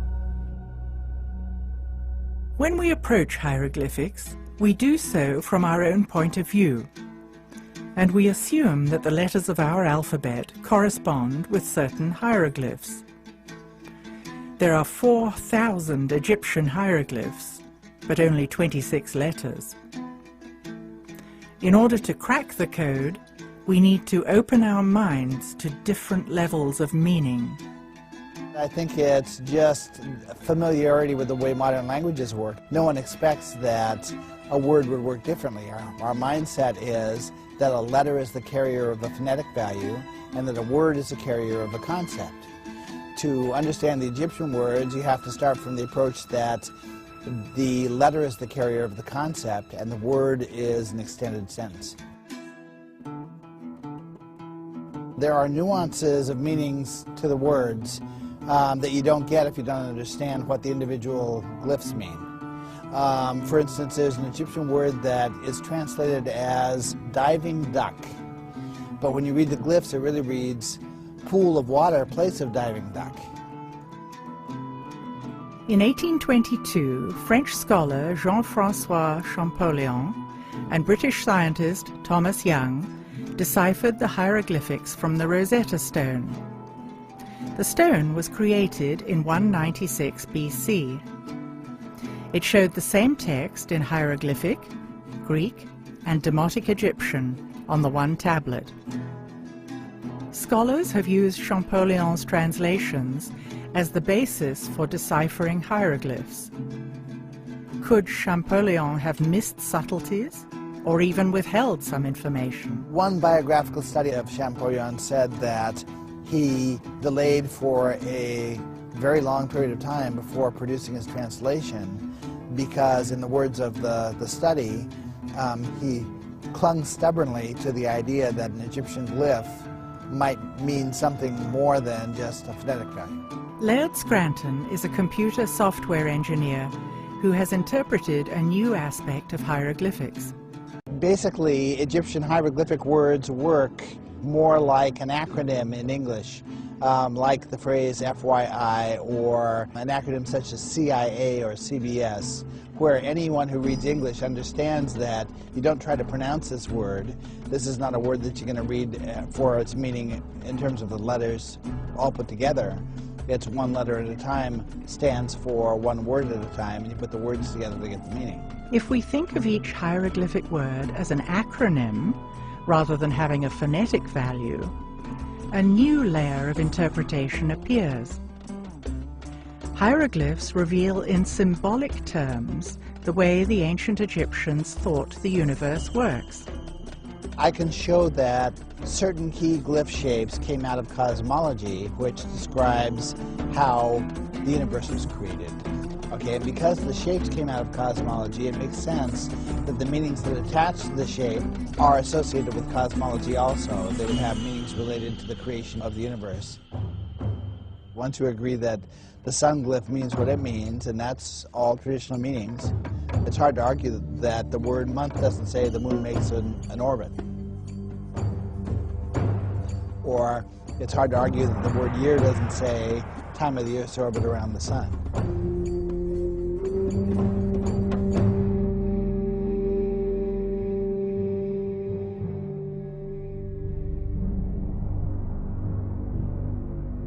The ancient Egyptians were almost obsessive keepers of records.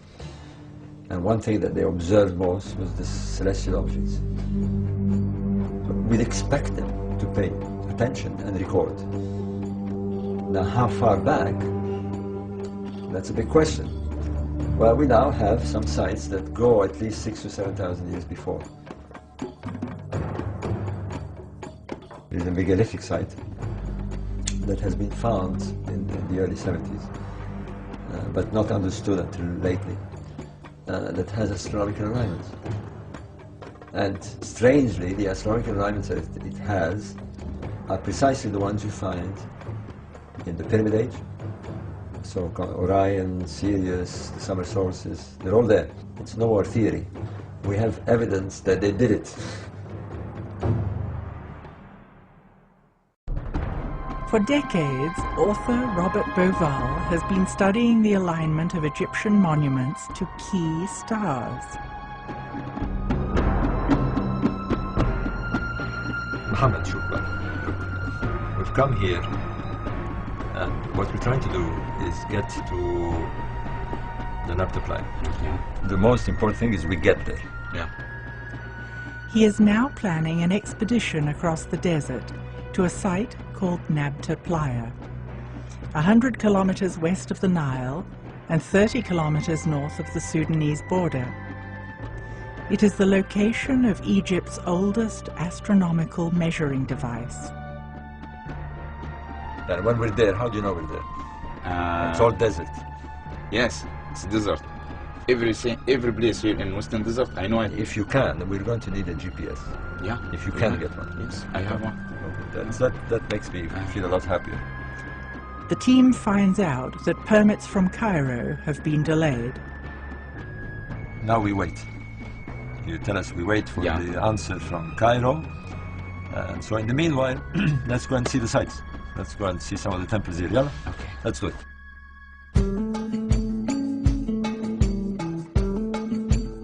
The key to decoding Egypt is in the alignments of the temples, which changed in different epochs to match the majestic drift of the procession of the stars.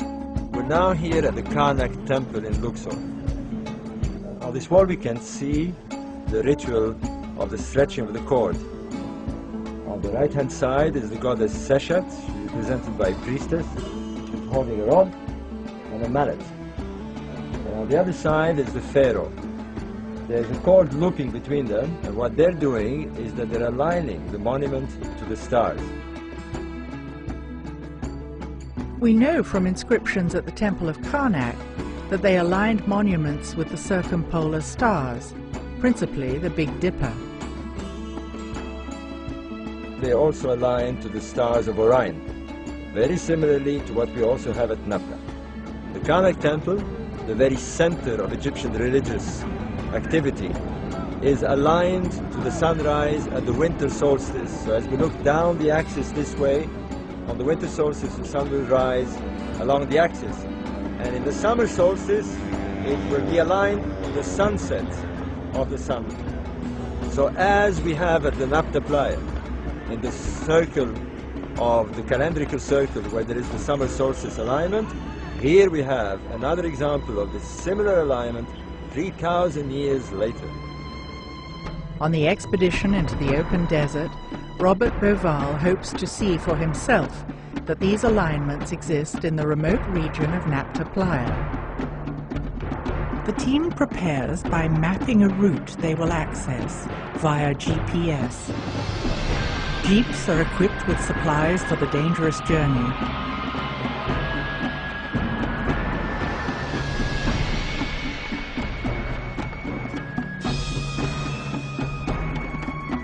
The team arrives at the first stop on their journey through history.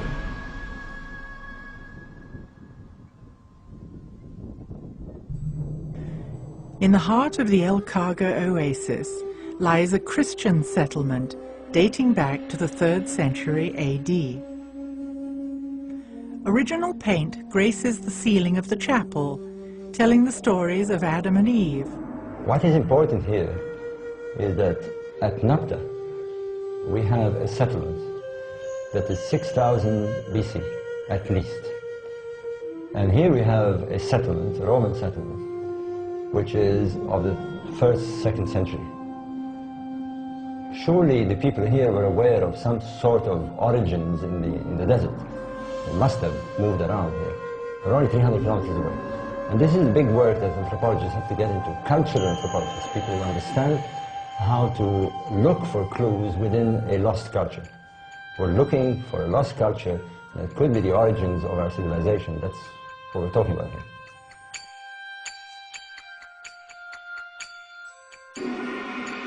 Off in the distance, the Christian settlement can be seen. In the valley below, we can see the old riverbed of the Nile, which has migrated over 60 kilometers to the east. How many thousands of years would it take to wind back the geological time clock to when the Nile flowed here? The Nile we know there was here. Before we didn't know. Do you realize what this is? Almost surely the ideas of these people, their beliefs, the way they look at the stars, the way they look at the sun, the way they buried people, comes from here to influence the pharaonic civilization. Imagine 2,000 years ago. There was a Roman garrison with centurions walking about, and priests, and Roman ladies in carriages. I mean, it's amazing to think that this was like this. People have been here for thousands of years. I mean, we know that. But now you're going to show us caves, you're going to show us prehistoric caves, where there are drawings that tell us that people were here even longer than we thought. Maybe 10, maybe 15,000 years ago. And that's incredible.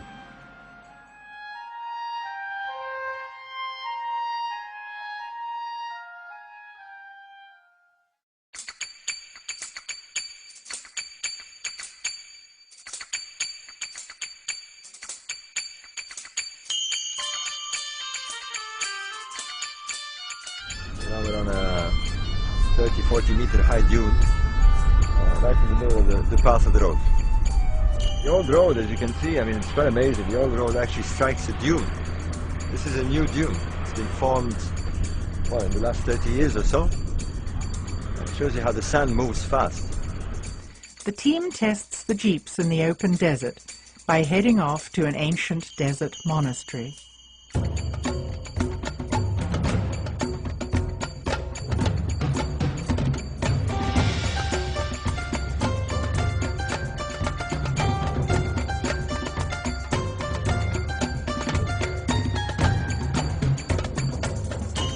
Along the way, the team stumbles across a large outcropping of stone with obvious layers of stratification. The guide tells the team that the area is an ancient ocean bed. There's water like ripples, and seashells are still embedded in the hard rock, indicating a vast change in geology and climate over the past several thousand years. It's probably petrified timber, this on a much later period, but you can see the shells here. The shell is encrusted. They're millions of years old. We're walking on terrain that is millions of years old.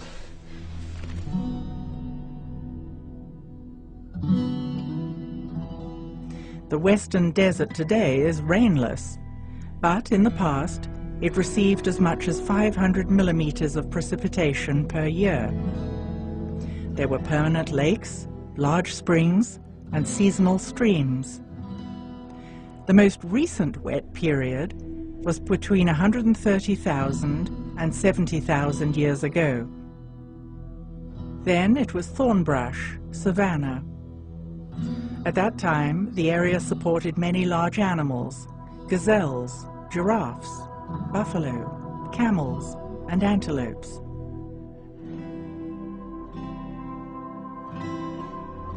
After that period, it was hyper-arid until 12 or 13,000 BC.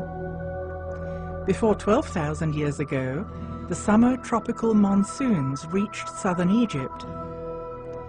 Precipitation was limited and fell mostly during the summer months. It was sufficient to support small animals and cattle. The small animals could live off the dew. The climate resulted in highly mobile human populations. There are ancient cave paintings in a remote location that may provide clues to human settlements from the distant past. Is this crucial evidence being protected by Egyptian authorities? It's terrible. Terrible. It's priceless. Priceless prehistoric evidence. Look here. Look here. What's this, a dog or a gazelle? A man. You see the man here? He's wearing pharaonic clothes. It's terrible. With scribbles all over. I mean, the evidence that we're looking for is being destroyed by irresponsible people coming here. The site is unprotected, and the irony is that people who are responsible are prevented from coming here and driven crazy with licenses and papers. Look here. Oh, there's a beautiful Hatorian cow. Look at this. I mean, this is an artist. This is not a primitive carver.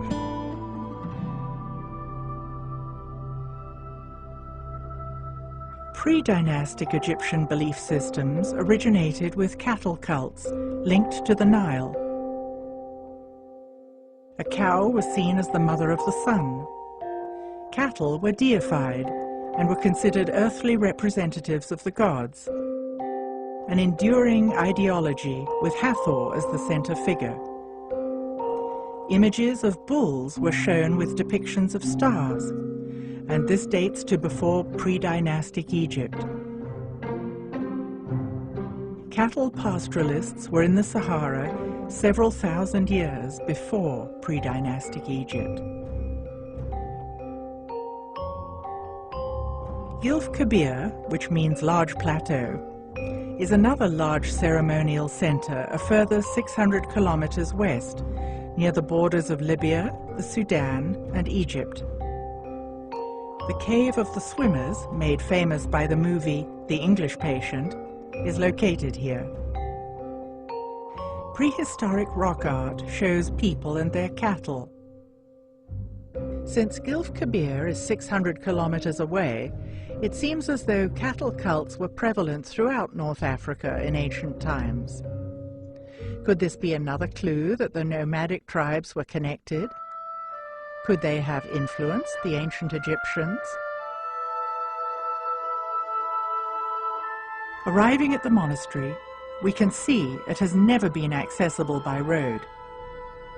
Once occupied by Christians, it lies upon an ancient camel trail 40 days from its closest neighboring site.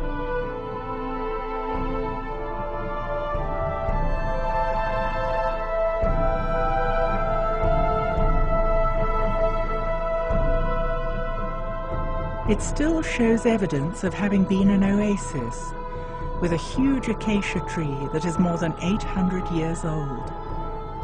The team has a picnic on a carpet of yellow acacia flowers.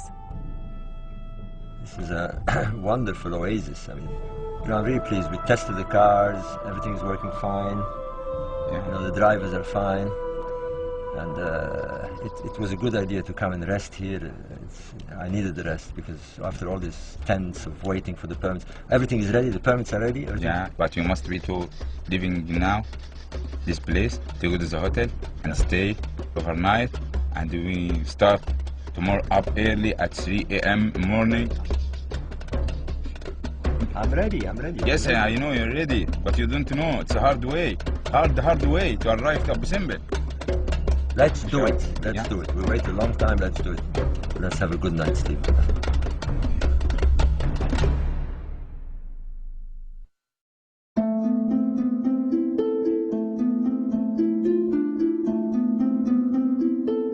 The team gets an early start, armed with long-awaited permits granted by the Supreme Council of Antiquities and the Egyptian army.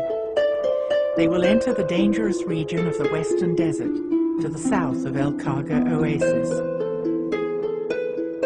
Well, after days of waiting and of uncertainty, we're finally on the road. We've got the permit, and we're ready to go out in the desert to Nabta.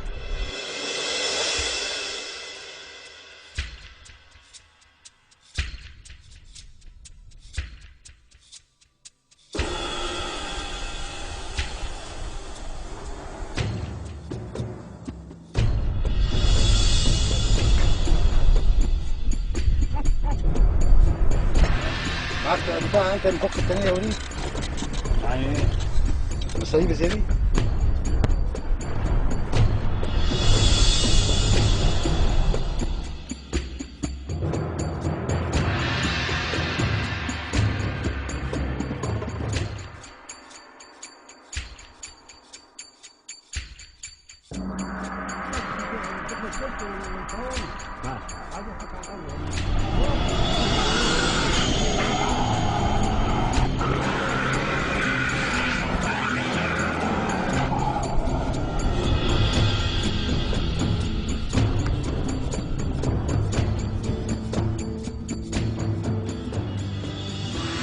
After driving south for hours along an old road covered by occasional sand dunes, there is nervousness in the air.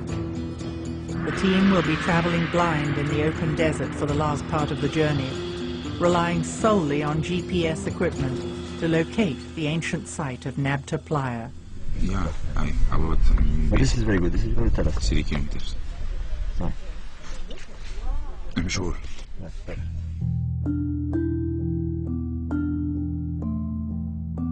What clues will be uncovered at Nabta Playa? How have these influences drifted across the African continent?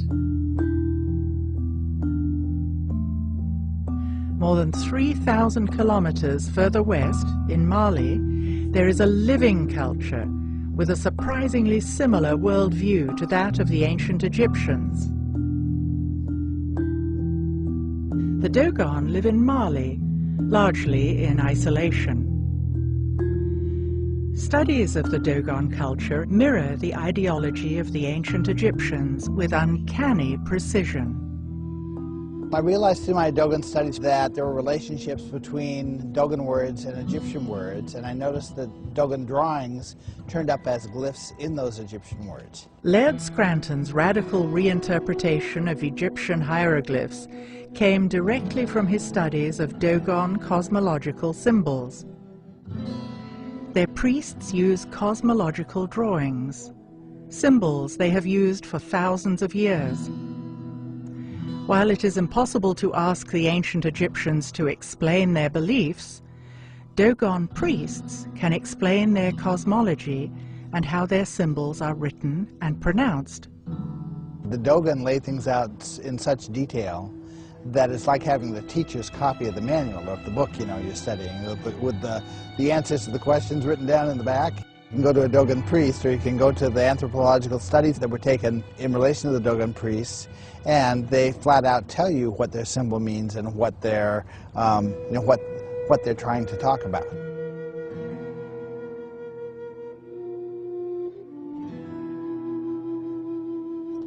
The general pattern I could say is that Dogon cosmology tells us how a concept should be expressed, how the word should be pronounced, what multiple levels of meaning the word should be associated with, and what kind of a drawing it should be associated with. That predicts for us what we ought to find in Egypt. And so when I go to Egyptian studies, I look at the Egyptian Hieroglyphic Dictionary or go to a book about Egyptian cosmology, sure enough, I find the same word expressing the same meanings written with the same drawing or the same drawn character, and I say I've got a match. How is it possible that the Dogon culture in present-day Mali is connected to the ancient Egyptians? What is the link? The Dogon seem to have come out of a class of priests who had very specialized knowledge and who, for one reason or another, were not happy with the way things were going in Egypt and deliberately left. I would say that sounds like it's true. I can't prove it's true, but it doesn't contradict anything I know. The fact that there's a match between the Dogon drawing and the Egyptian glyph in the context of the same word, pronounced the same way, with carrying the same meanings, is just another level of validation that I'm on the right track, that these words really do correspond to each other. Using this new interpretation of hieroglyphic, what can we learn about the ancient Egyptian view of sacred cosmology?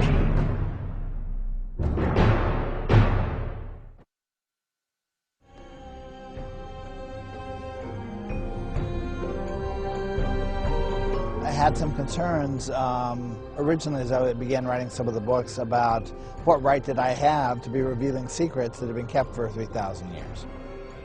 But when I realized that the cosmology is about science, it's about the creation of matter and things like that, and I realized how close our science is right now to being caught up with what the cosmology, the ancient cosmology seemed to know, I realized that if anybody's going to get any benefit out of it at all, that it has to come out now. You can't wait any longer. We're only about 50 years away from discovering all the things that I found in the Dogon and Egyptian cosmology. Is it possible the ancient Egyptian cosmology was more advanced than today's science?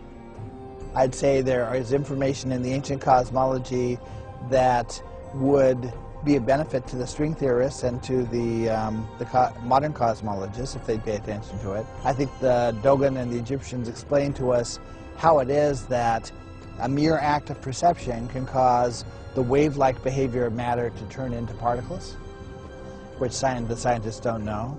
When you ask Stephen Hawking how many fundamental particles there are, he says more than 200. If you ask a Dogon priest, he says 266. Science is on the verge of understanding things that ancient civilizations seemed to know long ago. How is this possible?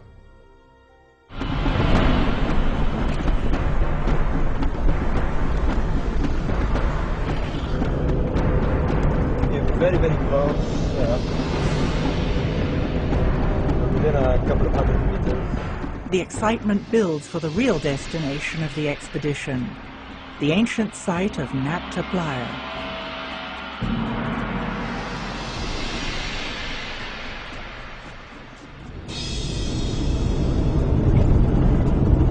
Is that it? Yeah.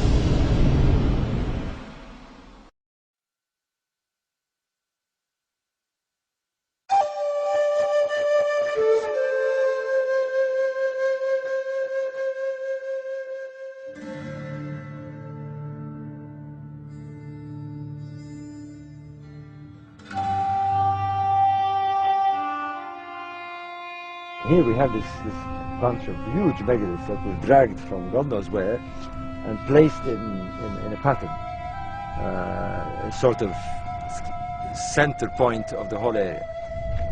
It's essential that we do not disturb the stones, we don't touch anything, we just look at them. Because the alignments are there and they've been there for thousands of years, undisturbed, and we can use them to date this place. A group of archaeologists led by Fred Wendorf, called the Combined Prehistoric Expedition, by chance found some pottery shards at Nabta Playa. They thought that the megaliths were just outcrops of rock, And then they started to realize, well, these are setting on top of playa sediments, sediments that were built up during the Neolithic time.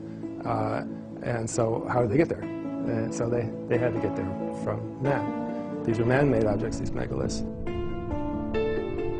One of the possible links to Egypt before the pharaohs is that Nabta Playa became climatically hyper-arid like it is today around 3800 BC. It has not been lived at or used since.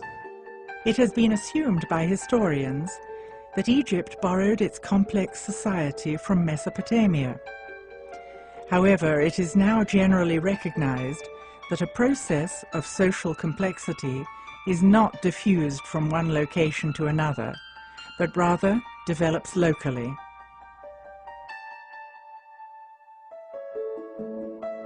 (3400 BC) is when you see pre-dynastic cultures building up on the Nile Valley, just 100 kilometers east of Nabta Playa. If that's the case, then a lot of the great dynastic Egyptian stuff we're all familiar with had some aspect of origin in the Nabta Playa people's cultural development. Dr. Nicole Dweck is an Egyptologist who lectures at the British Museum and at the Metropolitan Museum in New York. By strange coincidence, she happened to be at Nabta Playa on the same day as our team. From what I understand from her, she also believes that this could be the source of Egyptian civilization. This is just amazing. I've wanted to come here since the first publications came out. What are the odds of meeting on the same day? None. Exactly.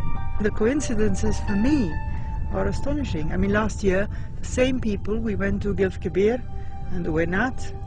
We spent 2 days roaming around Karkotal and looking at the graffiti and, you know, all the bovids and the cattle and the people moving around with their animals. And it's the same dates as here. These people had what today we would call a calendar. They used the position of the sun to mark the specific days of the year, and the main stations of the year, of course, are the summer solstice, the winter solstice, and the two equinoxes. No doubt, they tracked the sun through the year, and therefore they had a calendar. This structure may not appear significant above ground. Looking beneath the surface reveals an enigma. These complex structures are the most enigmatic remaining aspects of Nabta Playa. When they excavated the central one, the largest one, underneath the surface, down in the playa sediments, the playa sediments were about 10 feet deep. They found this megalithic sculpture. Some people call it the cow stone. It has perhaps a vague resemblance to a cow, but it also seems maybe to have an astronomical meaning because it's in this astronomical complex. And then underneath the sculpted stone, on the bedrock, underneath all the sediments that were laid down earlier, they found another sculpture, sculpted out of the living bedrock, and sort of like the Sphinx is sculpted out of the bedrock. The bedrock sculpture was carved, and sediment filled it in over thousands of years. Then the cow stone was carved and placed there, and then sediment filled it in again. We are looking at 3 subsurface layers of sediment. This is a clue to the extreme age of Nabta Playa.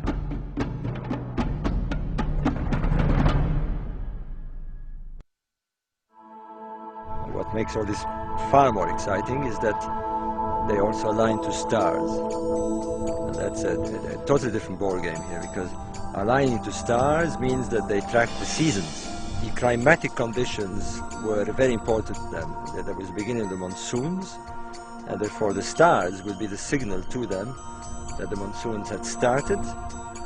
They would start migrating here, and they would arrive here when the water, the monsoons, the rainfalls had filled the lakes. It was essential that they get here when the lakes have water. It would have been a fatal mistake had they come here 20 or 30 days before the event. The complex radiates 3 series of lines, east, and a series of lines north. Right. According to Wendorf and the checkups by Brophy, we've got alignments to the rising of certain stars here and here. A double alignment of blocks, 250 meters long, points to the brightest stars in the belt of Orion. The second line points to the rising position of Sirius. Another long line of stones aligns to the brightest star of the Big Dipper, which later Egyptians represented as a cow thigh or leg. The stelae face the circumpolar region of the heavens, which the pyramid text describe as a place where the stars never die. They've got Orion's belt and Sirius.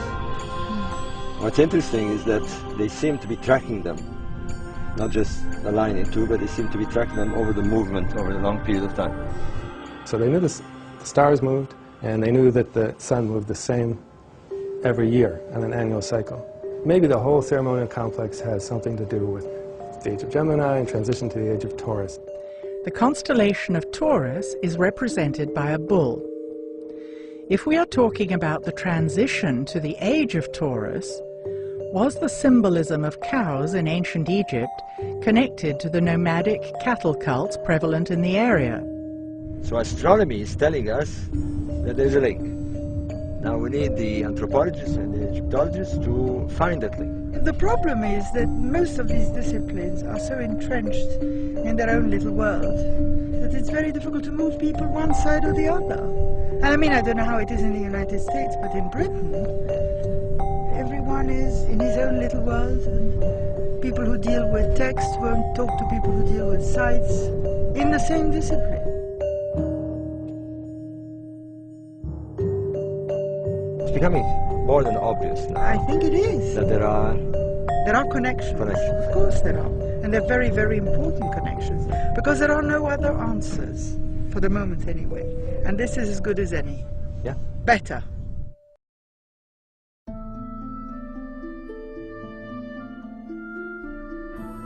The sheer beauty and sophistication of Egyptian artifacts entrances us. How can we unlock the code embedded in every object they made?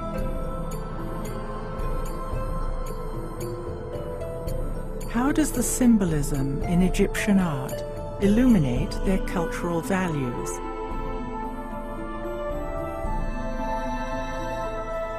What ancient secrets still lie hidden in plain sight?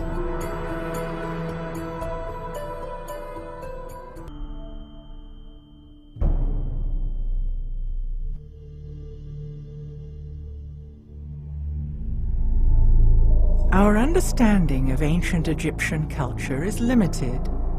Looking at the artifacts left behind by the ancients, it is obvious that they had different values, customs, and beliefs from ours today. History books are filled with stories of war, invasion of territories, and patriarchal ways of being and thinking. Yet it seems that ancient Egypt enjoyed long periods of peace and prosperity, and a profound connection with nature and spirit. Is there a way to understand the shift? So what we refer to as history that began some 6,000 years ago is really the advent of a different style of social organization that's typified by hierarchies of dominance, warring deities, warring mythologies, and control systems.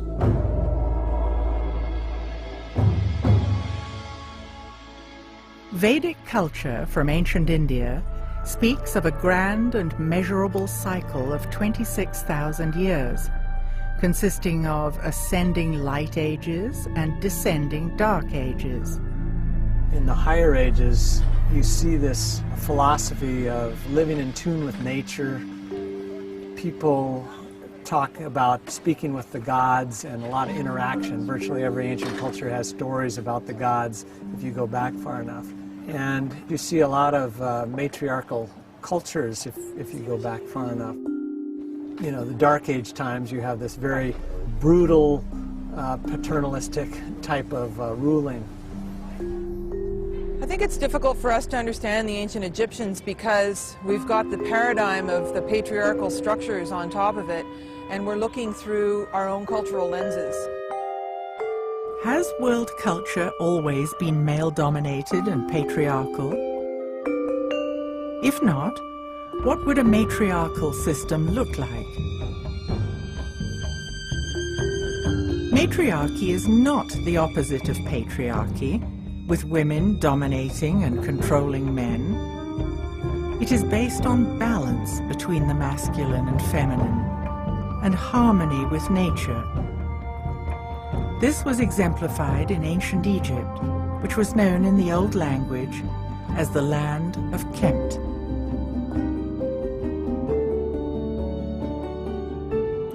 Hakim Awian received teachings about the Kemetian people in the distant past. The ancient life system in Egypt here. The Kemetian tradition being passed down through the mother. Mother is the teacher, not the father like patriarchy system. This is matriarchy. She is the goddess. She is everything in the house. Based on the countless artifacts that show the high status of the feminine, it seems that women had the same status as men, if not a higher status. In the museum, you have statues. You notice that the woman put the arm around the man's shoulder. And that shows, are they equal? No. Woman was the upper head in the family. When she put her arm around the man's shoulder, she's saying, this is mine. You also see that the sculpture in the old days put the feminine wig on a man's head when he promoted more to a woman than a man. Men's wigs were layered in different lengths, like steps. Women's wigs were parted in the middle, smooth, and all one length. When a man wore a woman's wig, it was an indication that he had high status. Only men with wisdom who wear the women wig. So these are the scribes and the physicians and the rest of them. All you can do is go back into the Old Kingdom, and what you find is, is obviously a fair amount of equality. The goddesses are revered as reverently as the gods, and there's even the instance, for example, of Hathor, the exception, in that she's the only deity that has a temple column all to herself. So the Great Mother, the great feminine principle, occupies a very important part in the whole Egyptian symbology, the whole Egyptian doctrine. There's absolutely no doubt about that. Women could own property at as much rights as the men. They could divorce as easily as the men. Of all the known sophisticated civilizations that we have access to, probably women were better off in Egypt than they were anywhere else. Perhaps we are looking at ancient Egypt from a patriarchal viewpoint. We should let the symbolism in the artifacts tell their own story. The frescoes we see lining temple walls in Egypt and on stone slabs in museums around the world each tell their own story. We see the same images repeated again and again in Egyptian art. By learning to decode these symbols, we can look back in time, peeling back the layers of patriarchy that cloud our understanding of ancient history. Then we can begin to decipher the messages that the ancients left us. You have to accept that we're dealing with a period that occurred at least 5,000 years ago. And the little we know of it comes from archaic texts that were written in a very occult and esoteric manner. They weren't meant for you and me. The secrets of the ancient Egyptians were not for the commoners. They were meant for a very, very small group of elites who had to be initiated over many, many years to appreciate what these texts said. They were for the high-level initiates, which were people who were trained and they would go through different initiations, tests, that would help them be wise, that would help them confront their fears, that would balance them in the body, mind, and emotions. Initiates were students who were given rudimentary instruction on the mystery traditions of Mayan and Egyptian cosmic cycles. As they approached higher levels of consciousness, they came to respect different aspects of themselves that were represented in the feminine and the masculine.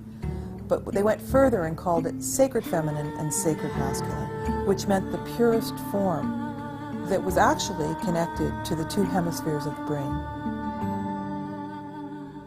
Feminine consciousness corresponds to the right hemisphere of the brain and the left side of the body. In contrast, masculine consciousness corresponds to the left side of the brain and the right side of the body. Patriarchal consciousness focuses on history, linear time, dogma, rationality, waking reality, and science. Matriarchal consciousness focuses on eternity, cycles of time, ritual, magic, altered states, and art. If we examine the art, we can see the characters almost always have one foot slightly forward. In some instances, they take a big step forward. In each scene, the goddess has her left foot slightly. The pharaoh, however, takes a large step with his right foot. This shows that he is grounded in the masculine.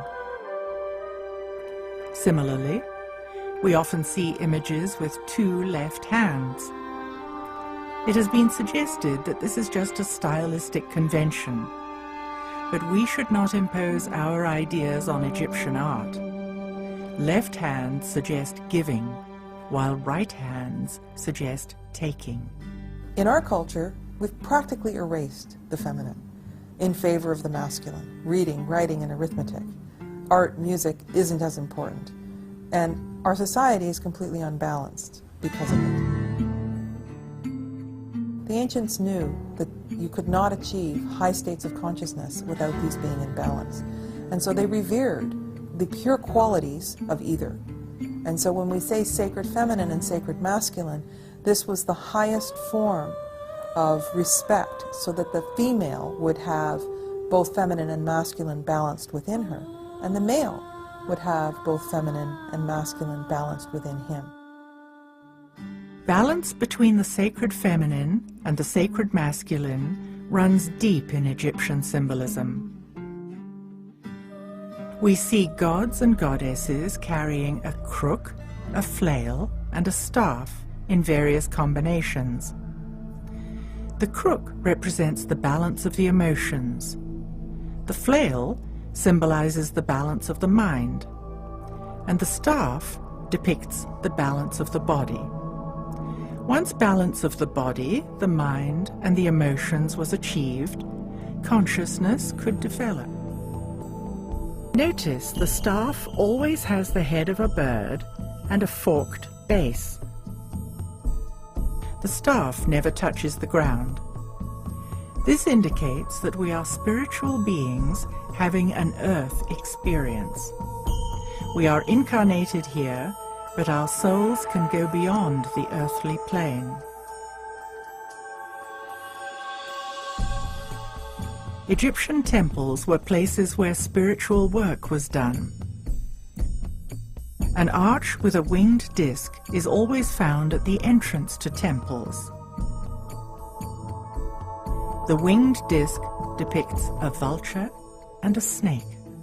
Snake been taken as a symbol of masculine, and the vulture is feminine. The feminine and the masculine had to be in balance. The lower self was to surrender to the higher self in order to enter the sacred space. This meant that the ego of the everyday world had to step aside, while the higher self connected with cosmic energy. Vulture can fly, snake can't fly, but both have the same glands. System of life. It's based on glands. The glands were the most important features of the human being. One of the most misunderstood functions of the human body today is our glandular or endocrine system. Glands secrete hormones that trigger reproduction. Fertility and procreation had high value in Egyptian ideology. The ancients were very much in tune with how the energy systems in the body, or the chakras, as the East Indians would talk about them, were connected to the glands. Ancient teachings speak of 7 energy centers in the body called chakras. Parallels occur between the concepts of chakras, or energy centers in the body, and our glands. It appears they are 2 ways of describing the same thing, through spirituality and through science. Ancient Egyptians had a holistic understanding of the significance of the glands and their central role in reproduction and in consciousness. If we can decode the symbols, we see that the sacredness of procreation is readily visible in ancient Egyptian art. When you see a boy or a man, you see a kind of a bottle on his head. That is not a bottle or not a white crown symbolizing Upper Egypt, as my colleagues and the scholars say. No, this is a gland in the human body known as the thymus, located behind the lungs. The thymus is most active when a baby is in utero. It continues to be active until puberty. Then it begins to shrink and is atrophied when we stop being fertile. It was a critical activator of consciousness. The red crown is another. It's the womb, the placenta, the thymus and the womb are connected for the cycle of life. When you see the double crown, the red crown is the womb and the placenta. The white crown is the thymus, who has its influence on the womb. That's the symbol of one of the glands. In the early 1900s, alchemist Schwaller de Lubitz presented a work called The Temple of Man. It demonstrated that the architects of the Luxor temple used sacred geometry, which reflected the exact proportions of the human body. As in all Egyptian temples, the most sacred space was located at the back of the temple, the Holy of Holies, which corresponded to the pineal gland. When activated, the pineal gland is said to stimulate the evolution of higher states of consciousness. If the temples were metaphors of the human body, the pineal gland corresponded with the Holy of Holies. At the entrance to the most sacred part of the temple stand tall pillars representing the masculine and the feminine, papyrus and the blue lotus. The papyrus and the lotus reflect the balance between the feminine and the masculine principles and are shown together throughout ancient Egyptian art. The blue lotus is a symbol of life, and this plant, blossom, flower, it grows in the water like water lilies. It's where the ancient Commissions believe that life starts in water and in that lotus form.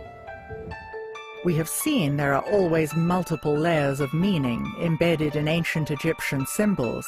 Is there another reason why the blue lotus was so important in Egyptian ceremonies?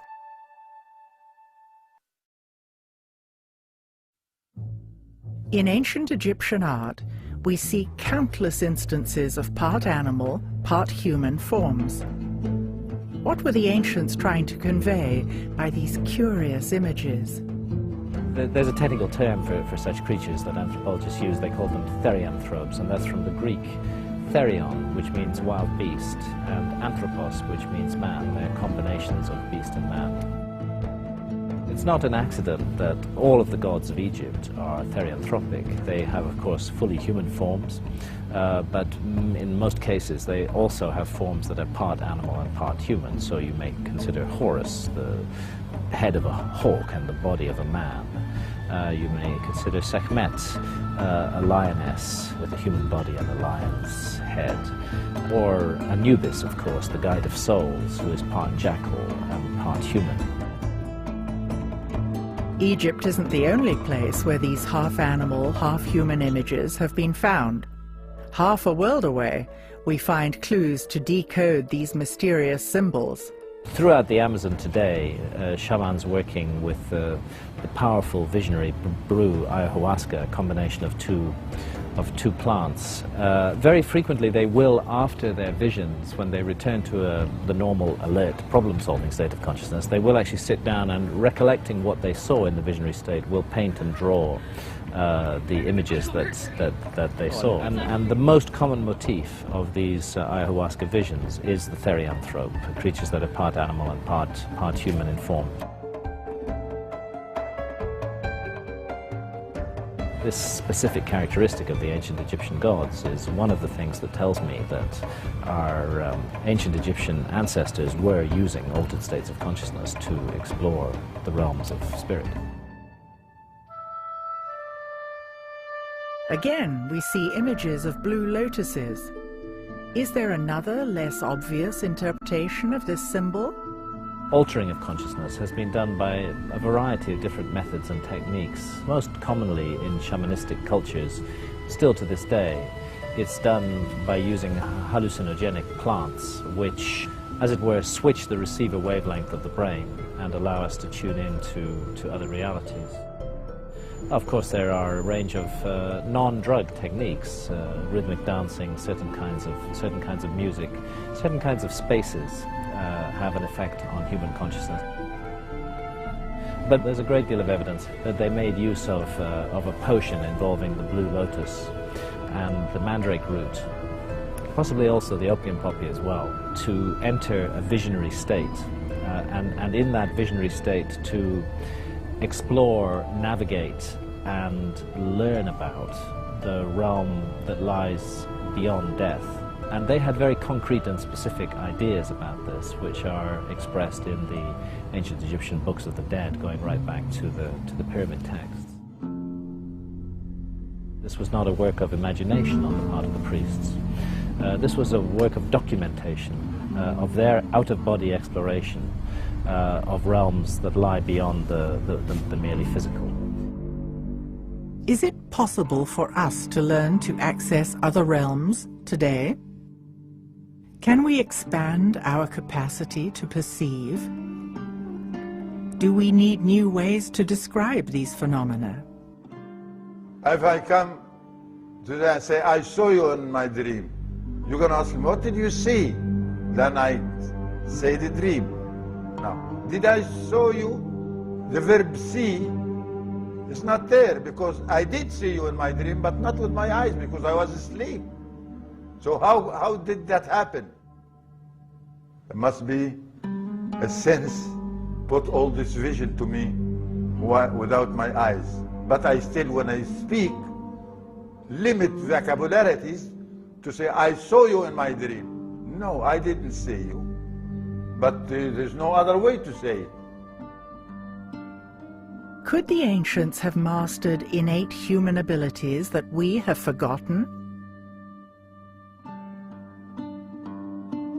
You can't tell if that bird on the tree is happy or frightened from a cat. Yeah? You can't tell that the donkey is annoyed or happy by the vibration of the sound. And that's what we want us to notice, the sound. It's not the word you said, it's how being said. You can tell if this vibration, the truth or not truth. It's natural. Healthy people, they use all the senses, the full capacity of senses. The five senses, as we know them today, were symbolized by the scarab. And when you see, the scarab, you are looking at a human skull, divided in three sides, three sections. The front head, symbolized by ancient people as seven openers, 2, 4, 6, 7. That is the front head. And these are the receivers. You see with, you hear with, you taste with, you know, everything. On the left side is the consciousness side, and that is the daily deeds digested every moment you look at things. But the other side is the subconsciousness side, something you are unable to explain what's going on. It seems clear that the ancients knew about the subconscious mind. They had the power to reach beyond the senses, something we began to be aware of with the writings of Freud and the advent of psychology in the early 1900s. Don't compare people of today like the people of the ancient days. The people of ancient days were healthy. They able to use the senses. We looking at things as a crippled people. We only have 5 senses. We're supposed to have 360 senses. 360, and only 5 is recognized. We got the glands of the sense, but we didn't use it. And any muscles you don't use, it shrinks. Obviously.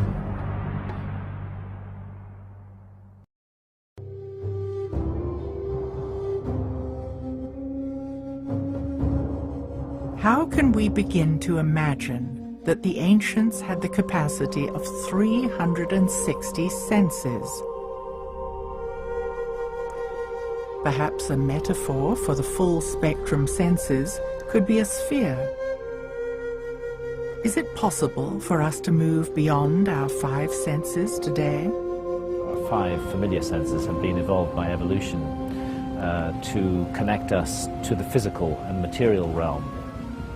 But we have, I like to think of it as a secret doorway inside our own minds, which can be opened in altered states of consciousness, through which we may project our consciousness into other realms and dimensions, and those then become accessible to us. Could it be that the ancient Egyptians were accessing supernatural realms through heightened perceptions that came from full spectrum senses? I've come to the conclusion that it's really impossible to understand ancient Egyptian civilization and ancient Egyptian spirituality and religion until you get to grips with the fact that the priests of that religion were deliberately and in a targeted way cultivating altered states of consciousness in order to access the supernatural realm. They know what shamans all over the world still know today, that in the alert, problem-solving state of consciousness that is particularly valued by Western industrial society, you are not going to have supernatural or spiritual experiences of any kind. It doesn't mean that the supernatural and spirit realms are not there, because they are. They're all around us all the time. But our senses cannot tune into that. It seems that the ancients must have been tuned into something that allowed them to build sacred structures using monumental architecture. Today, we consider ourselves to be highly educated, yet engineers are at a loss when they try to build even a small pyramid. Has our system of education diverted us from what was common knowledge in ancient times? There were no schools and universities like what we have today. We've been influenced by this system of teaching. Today we think it's a relative life, that no education, they haven't been to school, and how can they build a pyramid? They don't know figures, how can they do this? But we don't know that the senses we have make the impossible possible. The impossible to us, which based on ignorance, make it possible. Because knowing is a very great power, just to know.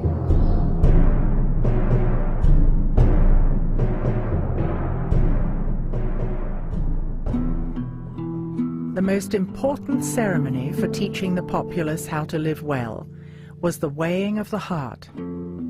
It reveals what the ancients believed happened in the moments after death. Initially, in the ceremony of the weighing of the hearts, the deceased would meet Anubis, who would say, "You're dead. Let's have your heart. We're going to weigh it against the feather of truth." If your heart was heavy, because you had done something immoral, you weren't allowed to go to the other side. So the populace learned that they had to be light of heart in order to live well. As ancient Egypt slipped into patriarchal ways of being and thinking, the old spiritual ideology became codified, and organized religion became dominated by the Amun priesthood. The Amun priesthood had a lot of power, and they were in a position to have people pay for their salvation.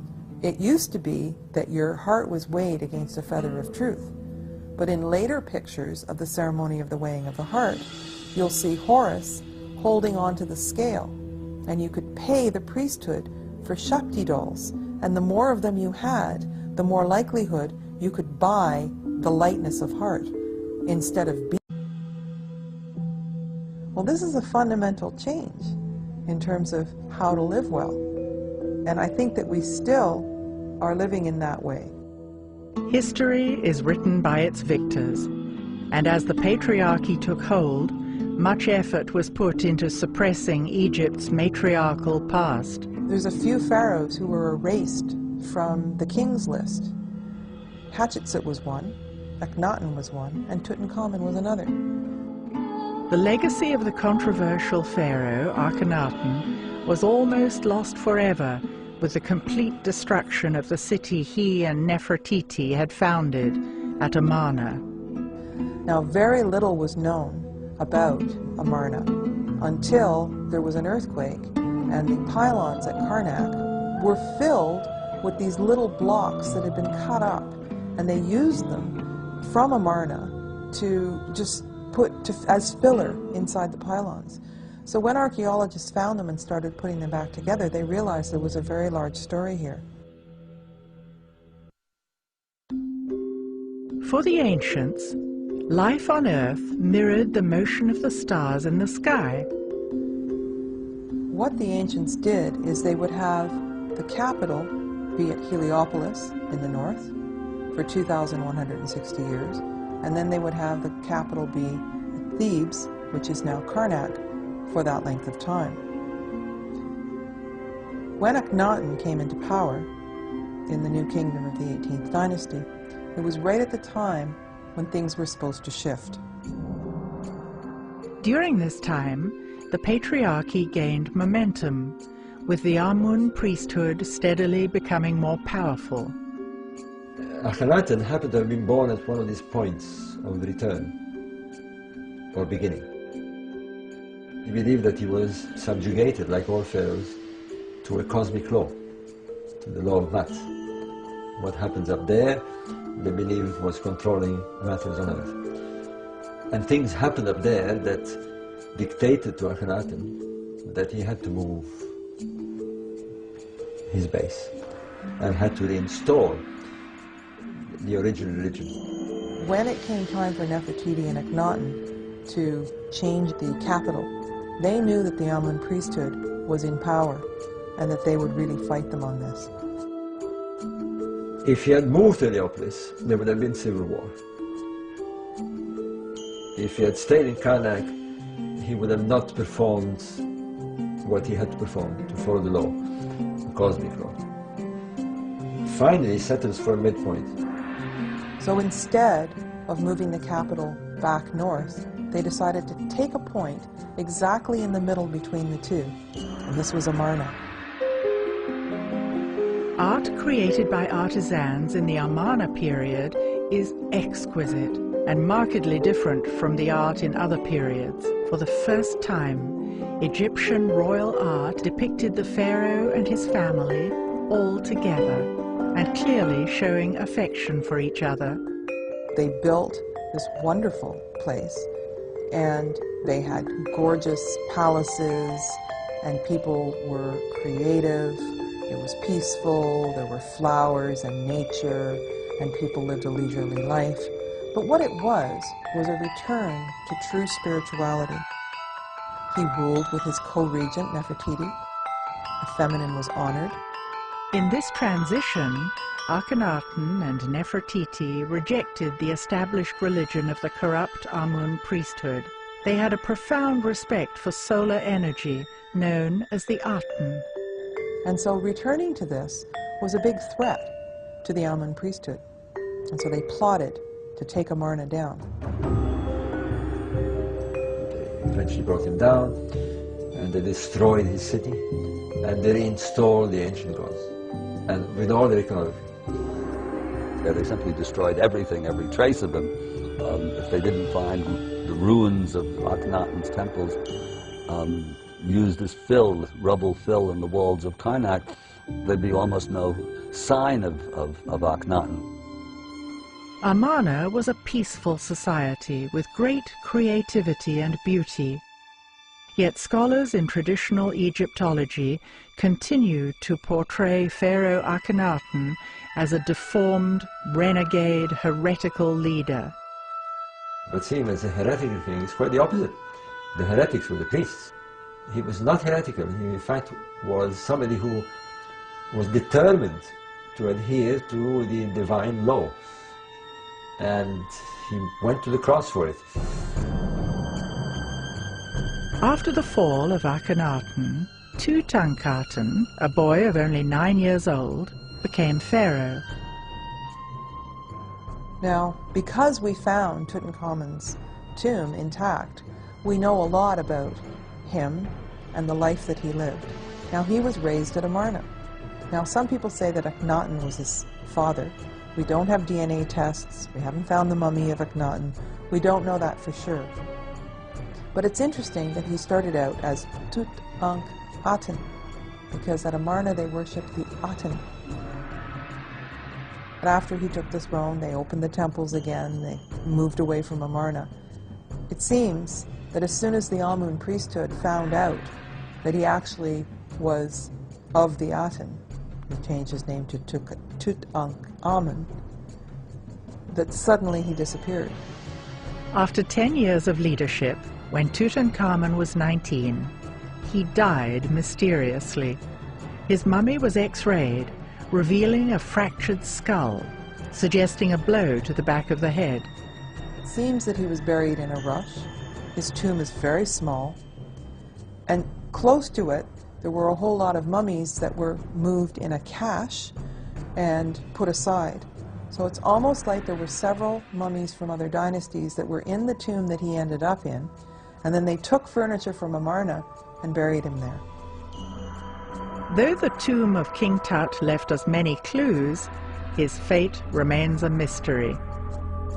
Another casualty of the patriarchal retelling of history is the story of Queen Hatshepsut. Hatshepsut came earlier in the 18th dynasty. She started out by being a queen, and then she became pharaoh. Hatshepsut was a wise and powerful leader who re-established trade networks with Egypt's neighbors, building the prosperity of the 18th dynasty.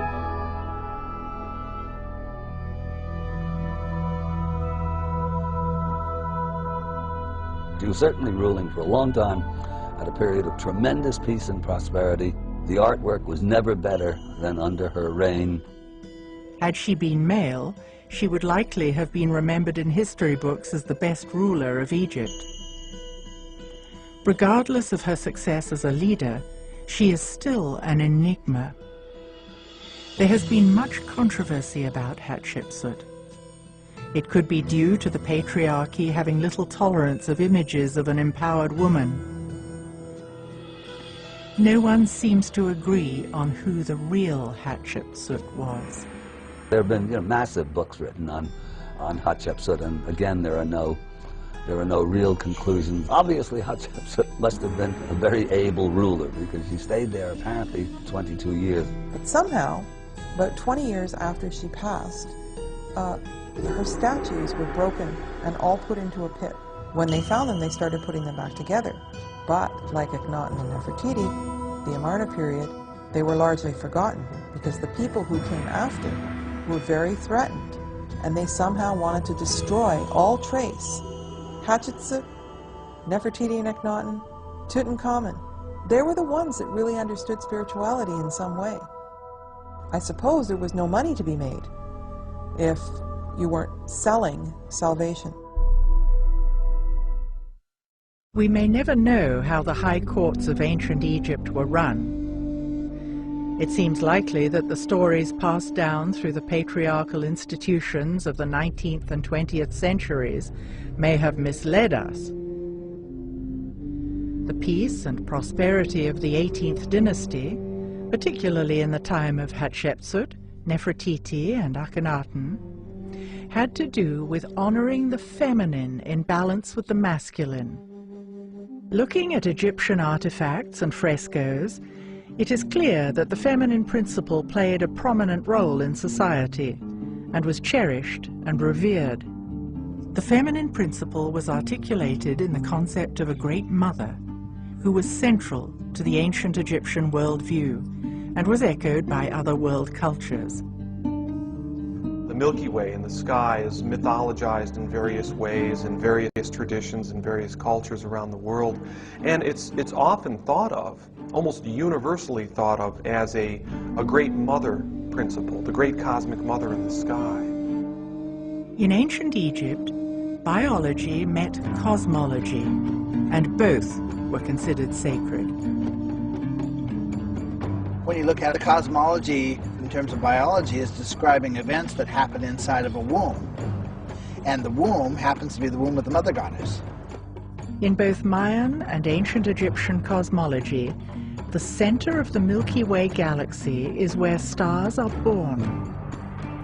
Metaphorically, it is the womb of the great cosmic mother, represented as Isis, giving birth. We keep looking at how the ancient Egyptians thought, and everything fed biology and procreation. How we got here, how we came into existence, biology, and then how we left, and how our soul continues to live. And we can see that there aren't really that many symbols that aren't pertaining to balance of the body, mind, and emotions, and to balance between the two hemispheres of the brain. Once we can embrace that, then it's easier to understand the Egyptians. That switch from matriarchy to patriarchy, I think it's the cause of what's on the world now of conflicts and disagreement and showing off power. Yeah. Already, the beginning of the first dynasty of ancient Egypt, Egypt was moving from being matriarchal to coming into more patriarchal ways of being and thinking. There were a few periods where the ancient knowledge was remembered, but it's important to remember that there was a lot of ancient Egypt prior to the dynasties and in the early periods that did not represent those values. So the parts of Egypt that I find the most interesting come from the memory of times that came further back. I said many times that healthy people, they got the power, which is unhealthy people haven't got it. And I want you and all my friends and all my beloved to know that you have it. And when you know that, you will work on it to come bring it stronger. As I said before, the senses, just like muscles, if you don't use, it shrink and go.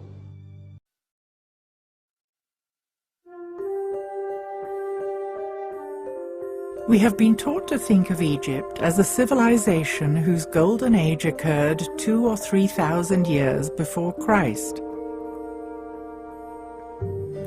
Imagining this magnificent culture springing from small settlements in biblical times makes us wonder whether we've got the timeline right.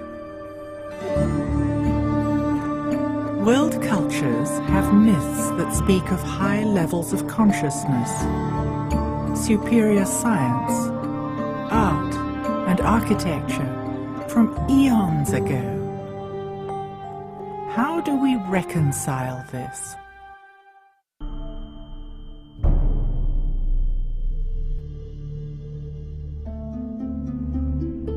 We are trapped in our own concept of time, but many cultures think on a vastly different scale. Science has established that the earliest human remains are about 2.5 million years old. It has shifted our marker back, so that now we are able to conceive of human culture being much, much older. In Indian traditions, and in 30 other cultures, a 26,000-year cycle is accepted. How does that affect the traditional chronology of Egypt, which insists that the pyramids were constructed as recently as 2450 BC? Will this force the issue of rethinking the chronology of ancient Egypt?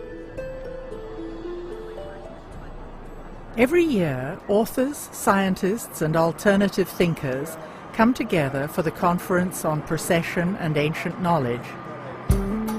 They share ideas about ancient cultures, lost knowledge, and great cycles of time. I started the Conference on Precession and Ancient Knowledge because I wanted to bring together the bright minds in this whole field of alternative history so we can put this very ancient puzzle back together again. Geologists, physicists, engineers, and archaeoastronomers discuss the accepted dating of world history. I'm convinced that there is a misunderstanding about the tenets of Egyptian civilization. And I'm convinced that there is misunderstanding about its datings. To me as a geologist, it's unquestionable that the chronology has to be redone.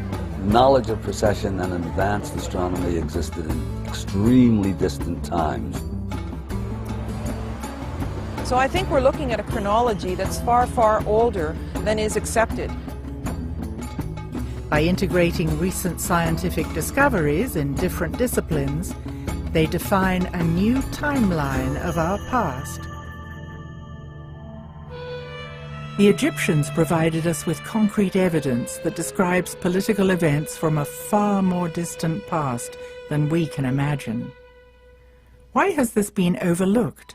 The Egyptians themselves, in at least one stone tablet, the Palermo stone, and one papyrus, the Turin papyrus, they say that ancient Egypt is much, much older than the Egyptologists think it is. So to dismiss that is, of course, an assumption that contemporary Egyptologists know a lot more about ancient Egyptian history than ancient Egyptians do, which is a form of typical arrogance on the part of the academic community. So why do we consider civilization to be only about 6,000 years old? Is it because of our limited imagination, or is there another reason? Modern scholars tend to minimize the age because it fits better with the current paradigm of history. You know, the current paradigm is 5,000 years ago, man was hunter-gatherer. He had to have writing before he could build large structures or civilizations. He came together to protect himself from other warring parties and things like this. And so, for example, in Corral, Peru, when they found that amazing six-pyramid structure down there, they assumed it was built by the Incas, because that's only 500 years ago, and the Incas built most of South America. Well, when they got this very good carbon dating that shows it's 4,700 years old, it really blows a hole in current history theory. Generally, the academic community is just sort of silent about it right now because they don't have any good ideas with the current theories of history. A cross-disciplinary approach helps us to put hard evidence and theory together to reach a greater understanding. If we consider the data coming from astronomy, geology, astrology, and climatology, we can arrive at new conclusions about the chronology of ancient Egypt. We have two sciences that are playing with it. We have astronomy, we have geology. With the pyramids, we have a much more precise science. They've aligned the monuments. And they have the religious ideas locked to the machinery of the sky and the constellations and the sun and so forth. So we can use that with high precision and arrive at a date. How does this information affect the dating of the Great Pyramid? Was it really built when Egyptologists say it was? The traditional date for the Great Pyramid is about 2550 or so BC. You know, give or take. I mean, people argue about the dates, and some people want to date it down to a particular year. I think that's a precision that's not justified whatsoever. I like to use the metaphor of painting a house. If you painted your house last in 2003, that doesn't mean your house was built in 2003. So I subscribe to the notion that there was probably quite a lot of work done on the Great Pyramid in 2450 BC, but that it probably was built quite a bit earlier than that. There's something very threatening about changing the dates because it takes us out of the patriarchal era. But I think that there was a whole world of Egypt that existed in matriarchal times, and I think the evidence is quite strong for that.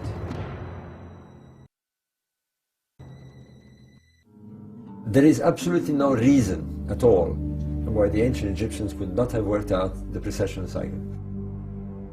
How do we approach the age? Well, you have a variety of methods. When you're looking at an archaeological site, you have what we call the archaeological datings, which means you look at artifacts that you can fit into a chronology. You look at plot charts, stratas, but this can be very deceiving because it requires a lot of interpretation. Nonetheless, these are the methods that is predominantly used in archaeology. The other is carbon dating. Carbon dating is okay up to a point, and it's notoriously misleading if it's been contaminated and so forth. And besides, with many of these places, we do not have carbon datable material. Carbon-14 dating works only on organic materials, but simply touching organic materials contaminates a sample. Stone cannot be carbon dated. There is another form of dating, which is to use precessional astronomy. What can we use to measure time? Are there markers that connect to the movement of the stars? The stars would shift about 1 degree every 72 years. It's not anymore in the same spot. Our planet is moving, but we can't feel it. Not in the same position. And that was, it's going to change all the time. Nothing stands still. You know that our planet make a cycle every 24 hours. Sunrise every 24 hours, right? But our planet also revolve in a different way. Precession is the motion of the axis of the Earth, which wobbles like a spinning top due to gravitational pull. They make one round every 26,000 years. If you have a monument, for example, let's take one that we know for sure, the temple of Isis at Dendra. It's a small temple behind the Hadra temple. 99% sure aligned to the rising of Sirius. So if we have certainty that the temple has its axis aligned to the rising of a star, and we know which star it is, then we can date it. It's very simple, we do it in a matter of minutes. This is known as precessional astronomy. The star moves or appears to move because of the precessional wobble. We have a date.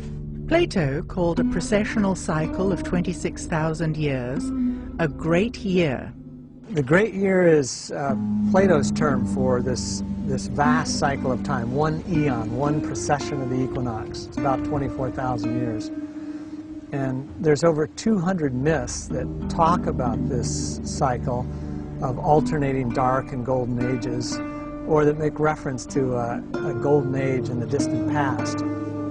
30 different cultures have passed down these myths from time to time, and they all related to the movement of the stars, which we know today as precession. Even Sir Isaac Newton himself wrote a book on it, trying to match history to each of the constellations of the zodiac, and it was wiped out by the Darwinian evolution paradigm, which came along, you know, less than 200 years ago, where it became unacceptable to admit that a culture that lived long, long before us might know something that we don't know.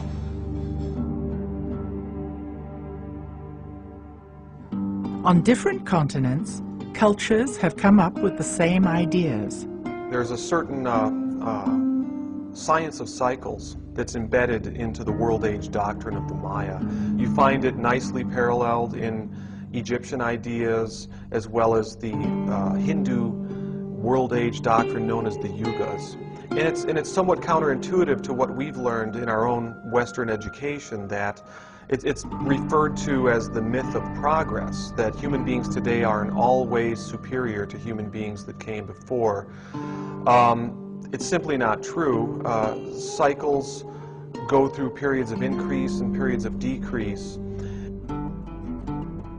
Mayan daykeepers are descendants of the ancient Mayan people and monitor the sacred calendar. Each day has certain qualities and gods. Daykeepers follow the movement of planets, eclipses, and astrological alignments. They are often trained shamans who do divination ceremonies, giving daily and monthly forecasts. The Maya calendar is really interesting because it's based on a lunar rhythm. And the core building block of the sacred calendar is this 260-day cycle. Maya daykeepers today will offer as an explanation for this that it corresponds to the human gestation period. It's roughly 9 months. So all human beings share this primal rhythm of unfolding based upon the lunar cycle. And that's a real interesting key to what you might say, the Mayan time philosophy. There are many ways of dividing time: solar cycles, lunar cycles, and larger cycles of time. The Mayans devised their long count calendar, which combines a cycle of 20 named days with another cycle of 13 numbers to produce 260 unique days. Each of the 20 days is linked to a different god in Mayan mythology.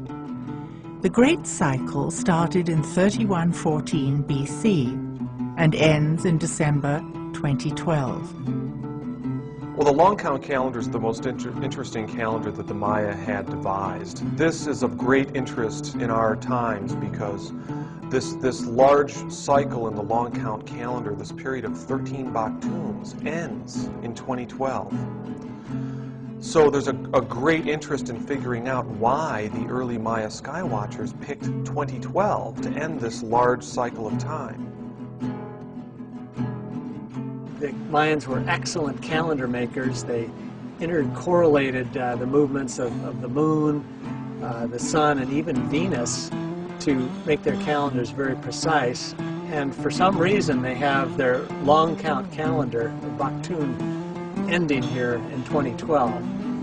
So it seems perhaps they're trying to call attention to something. Many people have been talking about 2012 as a turning point. What is the significance of this date? In the years around 2012, the December solstice sun will be lining up with the center of our Milky Way galaxy. This is a rare alignment in the great cycle of the precession of the equinoxes, this 26,000-year cycle. Now, another thing that's interesting about this period of the 13 Baktun cycle that began in 3113 BC and ends in 2012 is its midpoint, 550 BC. This is a time when great world teachers appeared on the stage of history. Pythagoras among the Greeks, the Buddha, Zoroaster among the ancient early Persians. So there's also something to be said for the way that the long count divides up time in a certain way that defines periods in human culture. You know, dawn points, high noon points and end points.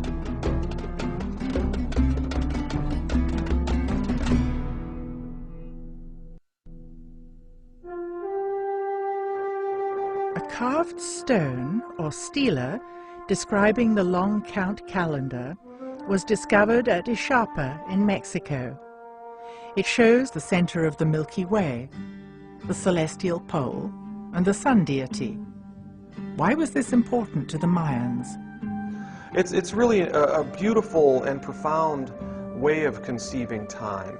And in my research, as I've looked at Ixapa, the origin place of the 2012 calendar, I've been able to see how the Mayan wisdom, it's not just some provincial belief system of a forgotten people. It actually is like a little doorway that opens up into the great spiritual insights that all of the great traditions share. In Egypt, in India, Islam, all the world's great spiritual traditions share these same universal, eternal spiritual principles. And it has to do with cycle endings. Just like the cycles of birth, life, and death, within the 26,000-year cycle, referred to as the Great Year, there are extended periods of darkness and light. These are divided into distinct ages, known as the Golden Age, the Silver Age, the Bronze Age, and the Iron Age. The ancients themselves told us that history, mankind would go into a dark age. 4,000, 5,000 years ago, they view the past as the Golden Age. They see themselves moving into the Dark Age, and they dread it because they know that things are going to get worse, they're going to get chaotic.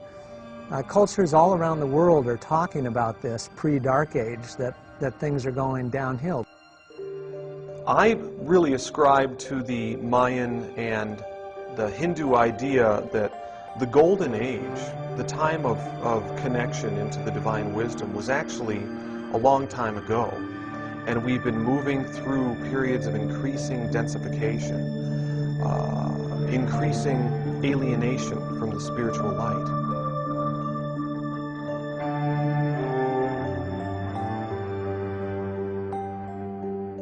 Golden Ages are times of enlightenment, when civilizations reach high points in architecture, spirituality, and benevolence. This is considered to decline slightly in the Silver Age, further deteriorating in the Bronze Age, and reaching extreme levels of chaos, corruption, and ignorance in the Iron Age or Dark Age. Then the cycle works its way back up to the next Golden Age. One of the ways to measure the 26,000-year Yuga cycles is through the ages of the zodiac, which the ancient Egyptians clearly understood. The origin of the zodiacal signs is a very good question, actually, and probably impossible to determine. The only one of the signs that vaguely looks like what it's supposed to is Leo the lion. The stars making up Virgo definitely don't look like a virgin, whatever a virgin looks like these days. And the other signs are equally mysterious, the crab, the bull, etc., etc. Knowledge of precession and advanced astronomy existed in extremely distant times. The basis of the signs themselves, in terms of zodiac, the wheel of life or the wheel of animals, there are different translations of that. I mean, if you really want to know what the signs signify, you have to go into the qualities and properties of the signs themselves. In other words, each sign is male or female. Each sign is fire, earth, air, water. Each of the 12 signs of the zodiac has distinct energies. There are 4 elements: earth or material signs, air or intellectual signs, water or emotional signs, and fire or creative signs. By looking at the 12 zodiacal ages of about 2,000 years each, we can rethink the Egyptians' concepts of time and recreate the chronology.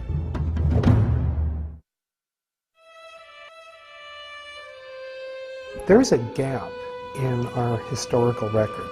The Palermo stone and the Turin papyrus are evidence from the Egyptians themselves and convey information from rulers far back in Egyptian history. And they give the regnal years and the name of each of these rulers. And when you compute all of those names and put the numbers together, you get a date somewhere around 36,000 BC. At the same time, roughly, that 34,000 year date corresponds to the Vedas of India, the Vedic civilization of India, which also gives a date which, when you work it out, comes out to something like 40,000 years before our current era. So we have two great sophisticated civilizations that have documented their own belief that their civilization started back around that kind of time.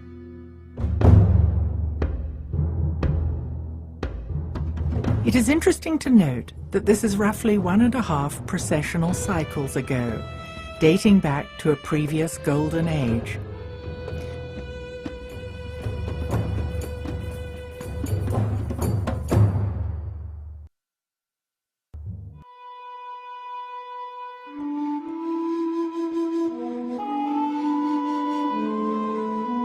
The Sphinx, with its lion body, screams out as a Leo symbol, as a marker for an age of Leo. The last age of Leo had its ingress at around 10,500 BC. So that's the date favored by Graham and by Robert Bauval. I'm hesitant to accept that date myself because the last ice age comes to a catastrophic end somewhere around 11,500 BC. I mean, it certainly followed, and this is known, there are the quaternary extinctions. All the mammoths and the woolly rhinoceroses die all over the world. Siberia, which was temperate, becomes tundra and Arctic. North America, which was under a couple of miles of ice sheet, melts, and all that water goes into the sea. The sea rises 300 feet over the course of a couple of thousand years, but in stages, and some of those stages very precipitous, maybe corresponding to the biblical flood and possibly Plato's Atlantis myth. So under these circumstances, which are catastrophic the world over, to me, it seems unlikely that the Sphinx and the pyramids, which presuppose a settled and stable and sophisticated society, could have built those amazing structures under those kinds of conditions. So that leaves anything before 10,500 BC, but I like the idea of the Leo symbolism. So the next age of Leo back is 26,000 years earlier, and that puts it back at around 36,000 BC, which, outrageous as it sounds, by a process of exclusion, turns out to be maybe less outrageous because there are big problems with those other later dates.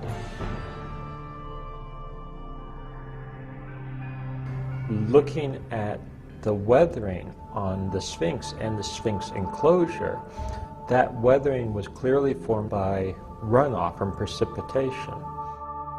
It is indeed water weathering and precipitation induced, so it has to have been done in the distant past, and the question then is, how distant was that past? It could take tens of thousands of years for the Nile to have migrated 8 miles. Can we use this evidence to redate these monuments? When you look at geology, you can see that the riverbed has migrated all the way from the west, beyond 50 kilometers to the west. Then it passed across the plateau, and you can see that the ancient riverbed actually went right up to the pyramids, and the initiates could have stepped right off these barges up onto the causeways into the pyramids. Now, if you look, the Nile is a full 8 miles to the east, and it's the dividing point between Cairo and Giza. And so if we look at geological time, it would take several tens of thousands of years in order for the Nile to make that migration. We can compare that to places like Tiahuanaco in Bolivia that almost certainly was on the edge of Lake Titicaca, and now it's 50 miles away. So it changes the whole idea of how ancient these places could have been. How many thousands of years does it take for a river to make this huge journey? The oases of El Khaga and Fayoum run parallel to the Nile today, but 100 kilometers west. It seems that the river migrated all the way from here to its current course. Evidence of ancient human settlements has been found in the area that is now desert, but once had water. At these locations are stone circles, indicating a knowledge of astronomy. What does it tell us about the distant past? What can we conclude about the dating of the pyramids and the Sphinx? And all I can really say at this point, given the data I have, is that I think it has to be at least back to 5000 BC. Could it be older? In fact, might it well be older? Yes. Generally, if sort of pressed for dates, I'll say my best estimate is somewhere in the period of 7000 to 5000 BC. So that's really a working range that I'm comfortable with.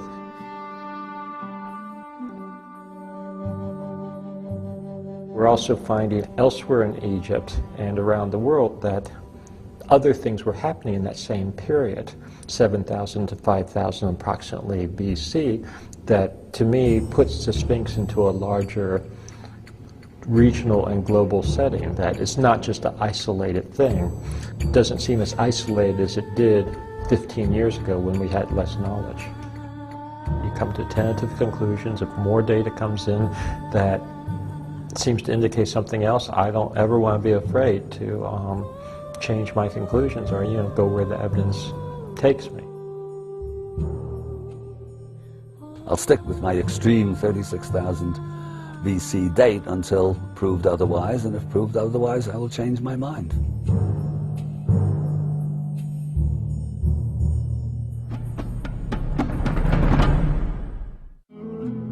How can we tie the concept of the Yuga or Vedic cycles into something more concrete that we can recognize in our own history? If we re-examine the stories that are often dismissed as fanciful myth, we might find that it indicates greater forces in play. Those of us that are seriously looking at this old Vedic concept of the world ages, the cycle, we know that the golden age, the last golden age, basically the peak of the cycle was about 11,500 BC, highest point. We also know that Plato mentions a series of catastrophes which have come down to us as the Atlantis legend, in which he claims that on our calendar system it would have been around 9500 BC. Some tremendous upheaval apparently occurred, a lot of destruction.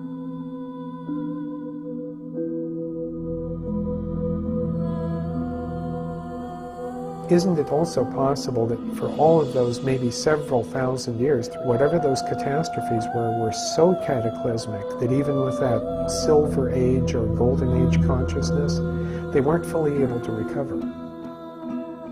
The end of the golden age and the decline into the falling silver age, or what we would refer to as mental age, marked the time at which we were falling out of a state on this planet where the average person had the potential or capability to be in a state, a very high state of awareness.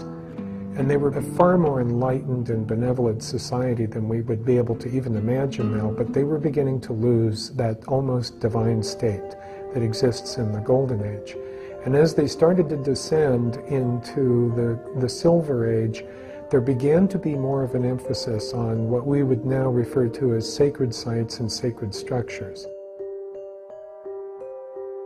You could almost think of them as machines to enhance consciousness or to create an environment where, you might call it altered states of experience, but changes in consciousness, expansion of consciousness.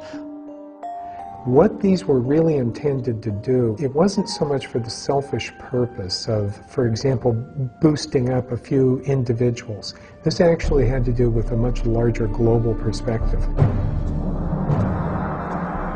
And that's effectively what the Great Pyramid was. It was basically a device, a generator for, if you will, broadcasting and transmitting throughout the planetary structure, a type of field which uplifted the entire humanity.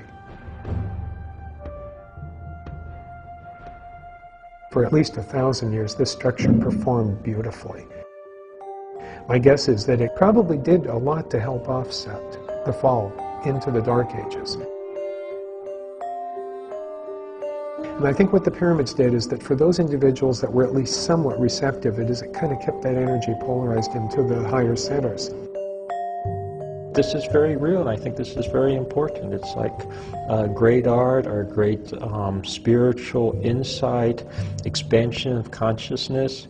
In a way, there's nothing more important than that. It couldn't do it forever because eventually Mother Nature is going to win out, and this cycle is part of nature. It's as much a part of the natural world as day and night are.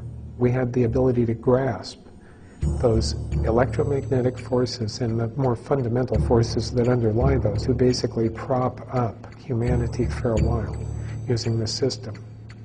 Now the pyramids only have a very direct effect if you're close to them, which is the way it is in this age.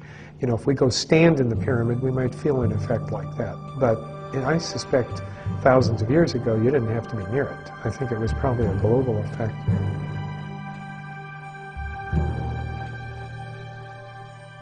The physical structure could only do so much. The Wisdom Keepers created social structures as an additional influence to extend the energy of the Golden Age by creating mystery schools that preserved the ancient knowledge. The whole idea of the schools of mystery and the ancient knowledge and preserving those traditions that had come down from those fabulous ages, that was lost. And then eventually it was ridiculed, and then finally it had to go underground because people would either actively burn those texts or, you know, persecute the people who had that belief system. And I think at that point we were in the Dark Ages.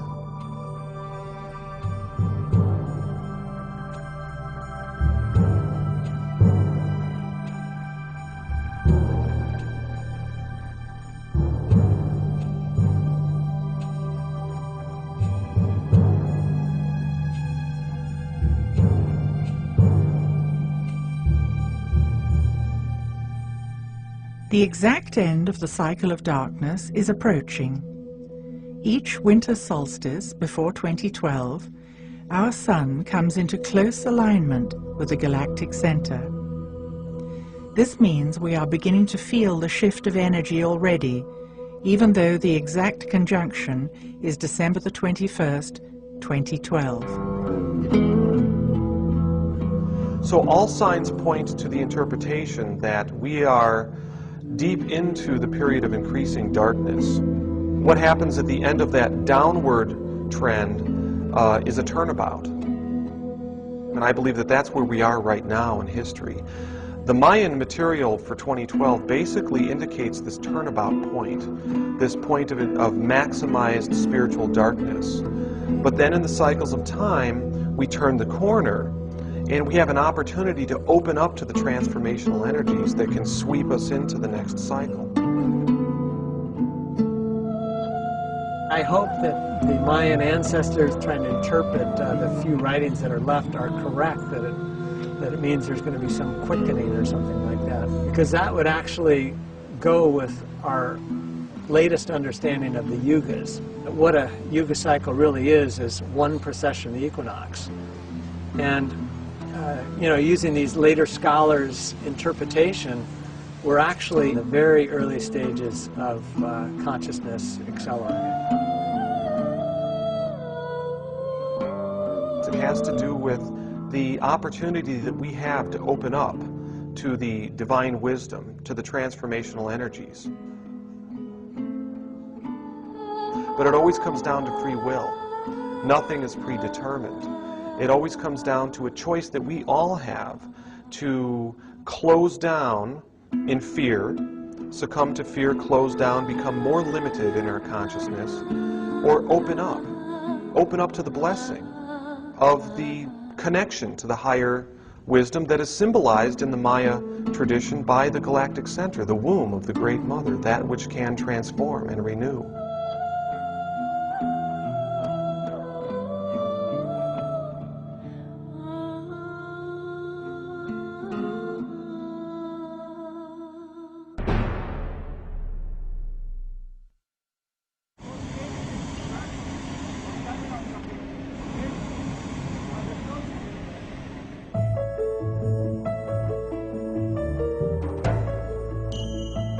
Could the ancients have had it right? Perhaps we should consider that we too can return to high levels of consciousness, heightened perception, and inspired creativity. It would serve us well to embrace nature and to protect the planet's environment.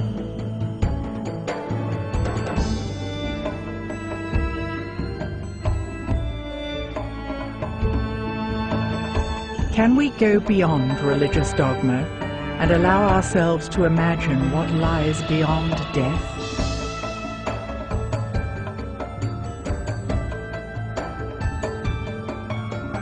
How would humanity change if, instead of material wealth, consciousness was our highest value?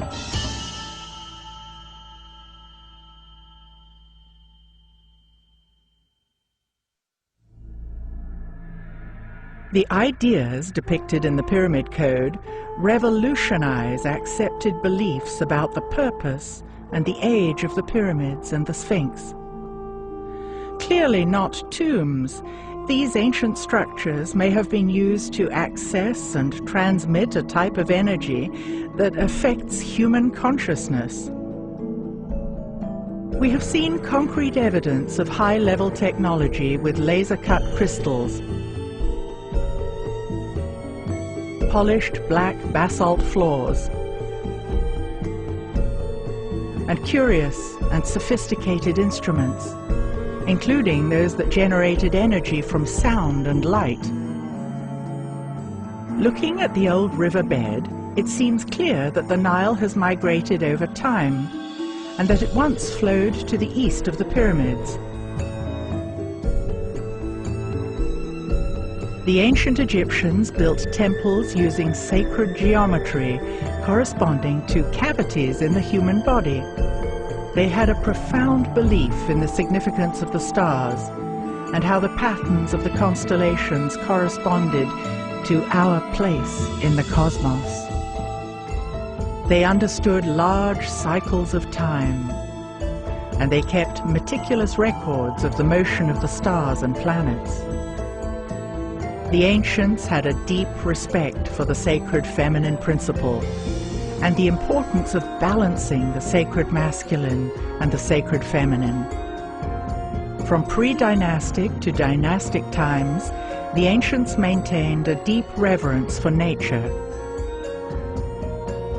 They were astonishingly creative and artistic. From clues left on temple walls, it seems clear that our Egyptian ancestors accessed altered states of consciousness. Their primary concerns were how we arrived in our earthly bodies, described in terms of biology, and what happened when we left our earthly bodies, described in terms of cosmology. Our ancestors left clues embedded in symbols that had multiple layers of meaning.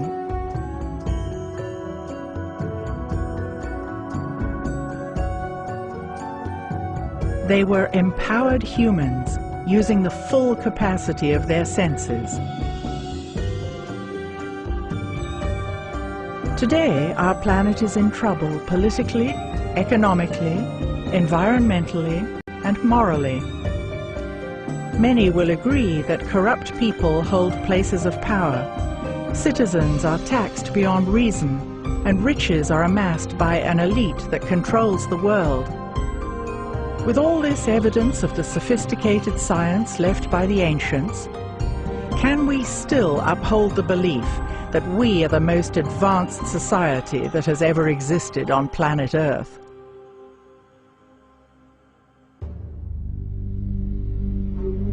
Is today's test-driven education system effective? Instead of rote memorization of facts, what would happen if today's youth were taught to expand their capacity to know? If we were taught to seek truth and justice, living by the ancient law of Ma'at, how would our society change? Taking our cue from the ancients, if we live in tune with nature, in an atmosphere of creativity and peace, and if we connect to spirituality, is this the answer to a healthy future for humanity? The ominous date of December the 21st, 2012, is fast approaching. Does this herald doomsday, or could it be a powerful gateway into new ways of being and thinking? Are we turning the corner and ascending out of the age of darkness to journey toward a new golden age? Is it possible that the ancients, living in a golden age in the distant past, were able to see into future cycles of time? Could they have predicted that humanity would plummet into the depths of collective despair? Could they have predicted that humans would be disempowered, thus losing their connection to spirituality? Did they leave magnificent structures skillfully aligned to the stars and encoded with symbols to act as a trigger for us to wake up now? It seems humanity is at a crucial juncture as we approach 2012. Are we ready to walk forward into a new future? Have we finally cracked the pyramid code? Wake up! We have it. We got it. Just know that we have it. And it works.